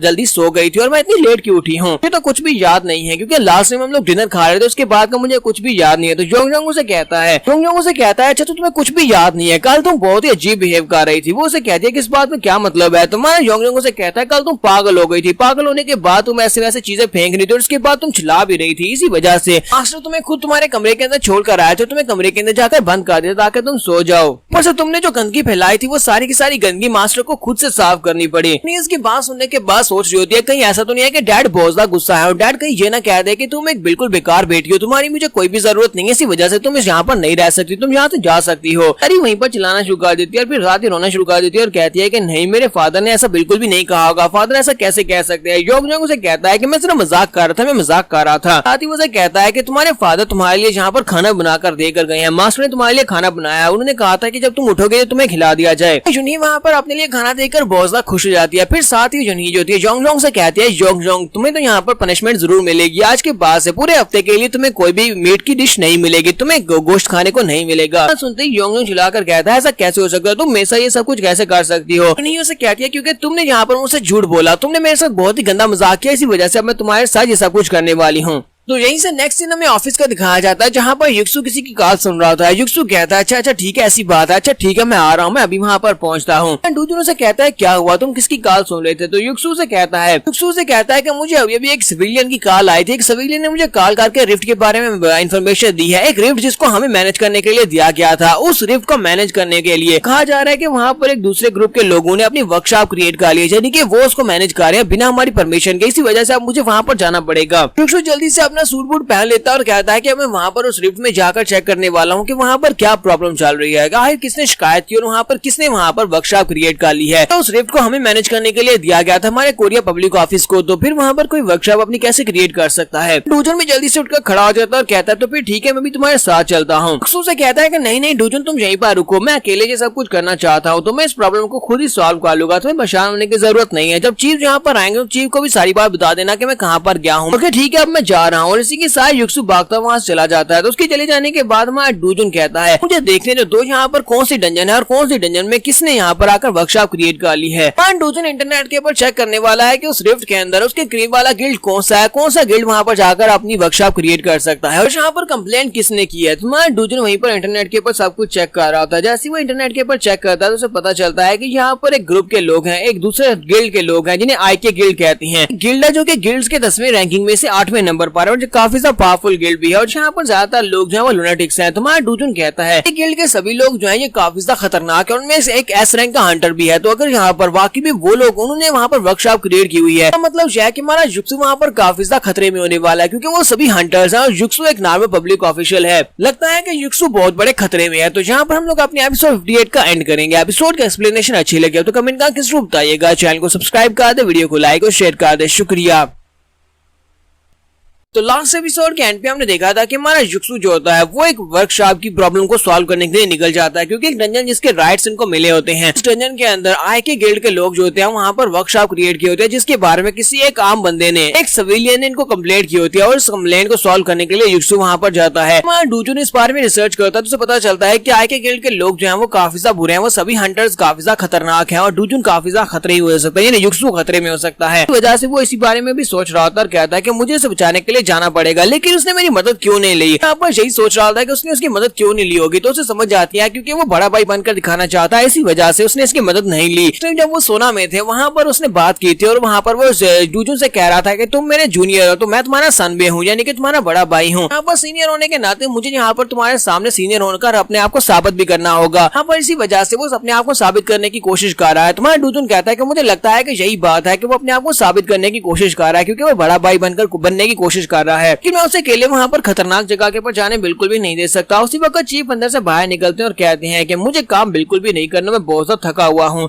डूजून से कहता है कि बॉस क्या तुम मेरे साथ एक लॉन्ग ड्राइव के ऊपर चलना चाहोगे? तो चीफ उसे कहते हैं क्या हम लोग जहाँ पर बाहर जाने वाले हैं एंजॉय करने के लिए? हाँ क्यों नहीं, चलो फिर ठीक है, मैं तुम्हारे साथ जरूर चलूंगा, और काफी मेरी तरफ से मैं तुम्हें काफी खरीद कर दूंगा। वहाँ से बाहर की तरफ निकलते हैं। जैसे वो लोग गाड़ी में बैठते हैं तो चीफ चलाकर कहता है डूजून मुझे ये बताओ क्या तुमने पहले कभी गाड़ी चलाई है? क्योंकि हमारा डूजून जो होता है वो गाड़ी बहुत ही तेजी के साथ चला रहा होता है, ये सभी गाड़ियों में से स्पीड के साथ अपनी गाड़ी को आगे निकालता जा रहा होता है, और उसे कह रहा होता है बस अपनी सीट बेल्ट को बांध कर रखो, हम लोग बहुत ही जल्दी वहाँ पर पहुंचने वाले जहाँ पर हम लोग जा रहे हैं। जबकि चीफ उसे कह रहे होते हैं जरा आस्था करो, जरा आस्था करो, तुम्हें पता है ना कि तुम इतनी तेजी के साथ गाड़ी बिल्कुल भी ड्राइव नहीं कर सकते, स्ट्रीट के ऊपर कैमरास लगे हुए, अगर कैमरास तुम्हें पकड़ लिया तो फिर तुम्हारा लाइसेंस जो है वो भी कैंसिल हो जाएगा, और तुम्हें हो सकता है कि जुर्माना भी हो जाए, प्लीज अपनी गाड़ी को आहिस्ता कर लो। चीफ चिल्ला कर उसे कह रहे होते हैं कि तुम कर क्या रहे हो, तुम इतना ज्यादा तेजी के साथ कहाँ पर जा रहे हो? नहीं तुम ये तो नहीं सोच रही कि अगर तुम यहाँ पर तेजी के साथ गाड़ी चलाओगे और रास्ते में मर जाता हो तो मेरे मरने के बाद तुम चीफ बन जाओगे? तुम मेरे मरने के बाद चीफ नहीं बन सकते, क्योंकि अगर मैं मर जाता हूँ तो मेरे मरने के बाद युक्सु ने चीफ बनेगा, क्योंकि वो वाइस चीफ है। तो दोनों से कहता है कि बहुत ऐसी बात नहीं है, मैं यहाँ पर ये सब कुछ युक्सु के लिए कर रहा हूँ। हमारे काम पर आने से पहले में कंप्लेंट मिली थी, कंप्लेंट जो कि हमारे डंजन के बारे में थी, जिस डंजन को हम लोग मैनेज करने वाले हैं। वहाँ पर आईके ग्रुप के लोग हैं, आईके गिल्ड के लोगों ने वहाँ पर एक वर्कशॉप क्रिएट कर लिया, जिसको सॉल्व करने के लिए युक्सु वहाँ पर गया है। सुनने के बाद बॉस से कहते हैं क्या तो वाकई में सीरियस हो, क्या वहाँ पर आईके गिल्ड के लोगों ने वर्कशॉप क्रिएट की है? चीफ उसे कहते हैं लेकिन फिर भी तुम्हें गाड़ी इतनी तेजी के साथ तो बिल्कुल भी नहीं चलानी चाहिए। तुम्हारे डूजून से कहता है लेकिन युक्सु वहाँ पर बिल्कुल अकेला है, खतरनाक जगह के ऊपर युक्सु अकेला है, तुम्हें उसे बचाने के लिए जाना है। अगर पुलिस भी इनके पीछे लग जाती है, तुम्हारा डूजून कहता है कि ये बहुत ज्यादा सीरियस है, मैं जल्दी जल्दी वहाँ पर पहुँचना है। सुनने के बाद चीफ कहते हैं क्या वाकई में युक्सु वहाँ पर अकेला चला गया? वो बहुत बड़ा बेवकूफ है, चलो जल्दी से गाड़ी की स्पीड को बढ़ाओ, गाड़ी को बिल्कुल भी धीमा नहीं करना और किसी भी पुलिस के हाथों में नहीं चढ़ना, हमें जल्दी जल्दी उस जगह पर पहुंचना और जाकर युक्सु को बचाना होगा। तो इसी के साथ हमारा डूजन अपनी गाड़ी की स्पीड को और ज्यादा बढ़ाता है और पुलिस वालों को भी चकमा देकर वहाँ से निकल जाता है, और वो लोग वहाँ पर पहुंचते हैं। पर युक्सु होता है तो युक्सु को दिखाते हैं, युक्सु अभी डंजन के बाहर पहुंचा ही होता है, वहाँ पर पहुंचने के बाद कहता है कि मैं बहुत ज्यादा नर्वस हो रहा हूँ। ऐसे नर्वस नहीं हो सकता, क्योंकि अगर मैं नर्वस होकर उन लोगों के सामने जाऊंगा तो वो सभी हंटर्स जो काफी ज्यादा पावरफुल हंटर्स हैं, वो सभी लोग तो यहाँ पर नुकसान पहुंचा सकते हैं, इसी वजह से मुझे शांत रहना होगा। इसी के साथ ही सुसाइड के ऊपर से गाड़ी आती हुई दिखाई देती है। वो कहता है ये कौन बेवकूफ है जो इतनी तेजी के साथ गाड़ी को चला रहा है? गाड़ी सीधी आकर उसके सामने आकर रुकती है और उसके अंदर से हमारा डूजन और चीफ बाहर निकलते हैं। तो हमारा डूजन उसे कहता है कि लगता है कि हम लोग टाइम के ऊपर पहुंचे हैं। तो युक्सु भी उनसे कहता है कि तुम लोग यहाँ पर क्या कर रहे हो, तुम लोग गाड़ी को इस तरह क्यों ड्राइव कर रहे थे? डूजन उसे कहता है कि सनबे मुझे ये बताओ कभी तुम्हारे साथ कुछ बुरा तो नहीं हुआ? वो उसे कहता है कि नहीं मेरे साथ कुछ भी बुरा नहीं हुआ, तुम लोग यहाँ पर क्या करने के लिए आए हो? जबकि चीफ बेचारा वहाँ पर उल्टियां कर रहा था और कहता है कि युक्सु तो हम लोग यहाँ पर तुम्हारे लिए आए हैं, तुम छोटे लड़के कहेंगे, तुम यहाँ पर अकेले कैसे आ सकते हो? हमारा डूजन आगे बढ़ता है और उससे पूछता है मुझे ये बताओ क्या वाकई में यहाँ पर आईके गिल्ड के लोगों ने वर्कशॉप क्रिएट की हुई है? युक्सु कहता है कि मैंने आईके गिल्ड के लोगों से कांटेक्ट किया था, वो लोग कहते हैं कि उन्होंने कोई भी वर्कशॉप क्रिएट नहीं की, लेकिन मुझे डंजन के अंदर खुद जाकर पर्सनली चेक करना होगा कि वहाँ पर क्या चल रहा है, क्योंकि उनके मेंबर्स अभी भी यहाँ पर इस डंजन के अंदर हैं। ये लोग कहते हैं चलो फिर ठीक है अंदर चल के देखते हैं। तो चीफ उसे कहते हैं लड़के लेकिन फिर भी अगर तुम फाइनली यहाँ पर कुछ ऐसा करने के बारे में सोच रहे हो, तुम्हें कम से कम यहाँ पर किसी न किसी हंटर को तो लेकर आना चाहिए, क्योंकि तुम्हें अच्छी तरह से पता है कि आईके गिल्ड में एक एस रैंक का हंटर भी है। अगर उनकी टीम में वहाँ पर अंदर एस रैंक का हंटर हुआ तो तुम अकेले वहाँ पर क्या कर पाओगे? तुम अपने चीफ के ऊपर भरोसा नहीं करते क्या? तुम मुझे इस बारे में बता नहीं सकते थे कि वहाँ पर ये सब कुछ चल रहा है? क्या मैं तुम्हारे साथ आकर यहाँ पर उनसे बात नहीं कर सकता था? सुनने के बाद युक्सु कहता है प्लीज चीफ मुझे माफ करना, मैं अकेले यहाँ पर चला आया। चीफ उसे कहते हैं कि आज के बाद इस बात को हमेशा याद रखना कि हमारी टीम 3 लोगों की है, हम तीनों मिलकर किसी को भी हरा सकते हैं, तीनों मिलकर अगर जिएंगे तो इकट्ठे जिएंगे, मरेंगे तो इकट्ठे मरेंगे। बात हमेशा याद रखना, तुम्हारा चीफ हमेशा तुम्हारे साथ खड़ा है, कभी भी इस तरह की मुश्किल चीजों को अकेले हैंडल करने की कोशिश मत करना, तुम्हारा चीफ अभी तक जिंदा है, तुम्हारा चीफ तुम्हारे साथ जाएगा। ये बात सुनने के बाद युक्सु कहता है हाँ ठीक है चीफ मैं समझ गया। हमारा युक्सु सोच रहा होता है कि चीफ तो बहुत ज्यादा कूल निकला। मुझे तो लगा था ये बहुत ज्यादा डरपोक है, लेकिन चीफ ने बहुत अच्छी बातें की हैं। ये लोग रिफ्ट के अंदर आते हैं तो रिफ्ट के अंदर का सीन दिखाते हैं जहाँ पर पहले से एक लड़की खड़ी होती है। एक लड़की उन सभी हंटर से कह रही होती है कि मैंने तुम सभी लोगों से कहा ना कि ये एक वर्कशॉप है, लेकिन वो सभी लोगों से कहते हैं नहीं नहीं ये कोई वर्कशॉप नहीं है, हमने कहा ना कि ये कोई भी वर्कशॉप नहीं है। वो लड़की चिल्लाकर उन सभी लोगों से कहते हैं कि तुम्हारे पास यहाँ पर 10 हंटर्स हैं और 10 हंटर्स मिलकर जहाँ पर इस डंजन का 70% एरिया कवर कर रहे हो, तो कह रहे हो कि ये वर्कशॉप नहीं है बल्कि ये वर्कशॉप ही है। वो लड़की जो होती है वो यहाँ पर एस रैंक के हंटर को भी नहीं छोड़ रही होती है। वो एस रैंक के हंटर से कहती है कि ऊपर से तुम्हारे जैसा एक एस रैंक का हंटर यहाँ पर इन लोगों के साथ क्या कर रहा है, ये तो एक बी रैंक की डंजन है, बी रैंक की डंजन में एस रैंक के हंटर का क्या काम है। अगर तुम लोग यहाँ पर कहो कि ये वर्कशॉप नहीं है तो फिर तुम्हें क्या लगता है कि मैं इस बात को मान लूंगी। एस रैंक का हंटर यहाँ पर वर्कशॉप क्रिएट करने के लिए आया है। इसके साथ ही हमारे तीनों ऑफिसर्स भी वहाँ पर पहुंच जाते हैं। चीफ चिल्लाकर कहते हैं कहाँ है वो लोग जिन लोगों ने यहाँ पर वर्कशॉप क्रिएट किया। पब्लिक ऑफिसर यहाँ पर आ चुके हैं। डूजन सामने इस लड़की की तरफ देखकर कहता है कि इस लड़की का यूनिफॉर्म तो यूनिक के यूनिफॉर्म के जैसा ही है, लगता है कि उसी के स्कूल की लड़की है, लेकिन स्कूल के टाइम में ये लड़की यहाँ पर इस डंजन के अंदर क्या कर रही है, इसको यहाँ पर नहीं होना चाहिए। पर से इन सभी हंटर्स के बारे में क्या ये सभी हंटर्स इससे डर क्यों रहे हैं। चीफ युक्सु से पूछते हैं युक्सु क्या तुम्हें पता है कि ये लड़की कौन है, ये लड़की यहाँ पर इन हंटर्स को इस तरह डांट कैसे सकती है। युक्सु से कहता है कि चीफ मुझे इस बारे में कैसे पता होगा, मैंने यहाँ पर पहले कभी इस तरह का सीन नहीं देखा। क्या आपने देखा नहीं कि वहाँ पर एक एस क्लास का हंटर है चोई चैंगसिक भी यहाँ पर इस लड़की की बातें सुन रहा है और उसकी वजह से घबराया हुआ लग रहा है। इसी के साथ ही वो लड़की जो होती है साइड के ऊपर पब्लिक ऑफिसर्स को देखती है, चिल्लाकर कहती है कि तुम सभी लोग पब्लिक ऑफिसर्स हो, चलो जल्दी से आओ, आकर इस बंदे को पकड़ लो, इसको अरेस्ट करो, इसको जाकर पुलिस स्टेशन में बंद करो क्योंकि ये यहाँ पर वर्कशॉप क्रिएट कर रहा है। चीफ आगे बढ़ते और जाकर उन लोगों से पूछते हैं इस लड़की ने जो कुछ भी कहा क्या वो वाकई में सच है, क्या तुम लोगों ने यहाँ पर वर्कशॉप क्रिएट की हुई है। हंटर उसे कहता है कि नहीं हमने यहाँ पर कोई भी वर्कशॉप क्रिएट नहीं की, हमने यहाँ पर काफी सारे मॉन्स्टर्स पकड़े, लेकिन इसका मतलब ये नहीं है कि हम लोग बाकी सभी लोगों को मॉन्स्टर पकड़ने से रोक रहे हैं। ये सभी हंटर्स भी यहाँ पर अपनी मर्जी से हंटिंग कर सकते हैं, हम किसी को भी रोक नहीं रहे। अपने पास से मेमोरी कार्ड निकालता है और उसे कहता है कि हमने यहाँ पर जो भी हम मॉन्स्टर्स को पकड़ा है उसकी रिकॉर्डिंग हमारे पास मौजूद है, हमारे वेबकैम ने वो सब कुछ रिकॉर्ड किया है, तुम इसको देख सकते हो। चीफ उसे युक्सु को देते हैं और युक्सु जो होता है वो उसे अपने टैबलेट में डालता है और साथ ही वो लोग उस वीडियो को चेक करते हैं। वीडियो को चेक करने के बाद क्यों लोगों से कहते हैं मैंने तुम लोगों से ठीक कहा ना, ये लोग यहाँ पर वर्कशॉप क्रिएट कर रहे हैं। जबकि चीफ वीडियो देखने के बाद कहते हैं प्लीज लड़की मुझे माफ करना, अगर जहाँ पर जो कुछ भी कहा वो बिल्कुल ठीक नहीं है, वो गलत है, ये लोग यहाँ पर वर्कशॉप क्रिएट नहीं कर रहे बल्कि ये लोग तो अपनी हंटिंग कर रहे हैं। छोटी लड़की उनकी बात सुनने के बाद काफी ज्यादा गुस्सा हो जाती है और कहती है कहीं आप लोग भी यहाँ पर इन लोगों के साथ तो इसलिए तो नहीं दे रहे क्योंकि ये लोग ए रैंक के गिल्ड से हैं, आई के गिल्ड का होने की वजह से तुम लोग इनका साथ दे रहे हो। चोई चैंगसिक जो होता है वो उसे कहता है कि प्लीज मैंने आपसे पहले भी तो माफी मांगी है, मैं आपसे पहले भी सॉरी बोल चुका हूँ लेडी यूरिन, प्लीज हमें माफ कर दें। सुनने के बाद युक्सु और चीफ दोनों को एक झटका लगता है। वो लोग कहते हैं क्या इसने यहाँ पर से लेडी यूरिन कहा। वो दोनों वहाँ पर यूरिन का नाम सुनते ही बहुत ज्यादा घबरा जाते हैं, जबकि मगर डूजन पीछे की तरफ घूमता है और कहता है कि चीफ युक्सु अब तुम्हें दोनों का क्या हो गया, तुम दोनों यहाँ पर इतना ज्यादा घबरा क्यों रहे हो। दोनों चिल्लाकर उसे कहते हैं अगर हम लोग यहाँ पर गलत नहीं है और अगर हम लोग यहाँ पर सही समझ रहे हैं तो इसका मतलब यह है कि ये लेडी यूरिन वही है जो हम समझ रहे हैं, ये डायरेक्टर जंग जंगचौल की बेटी है। तो यहाँ पर हम लोग अपनी एपिसोड 59 का एंड करेंगे। एपिसोड की एक्सप्लेनेशन अच्छी लगी हो तो कमेंट करके जरूर बताइएगा। चैनल को सब्सक्राइब कर दे, वीडियो को लाइक और शेयर कर दे। शुक्रिया।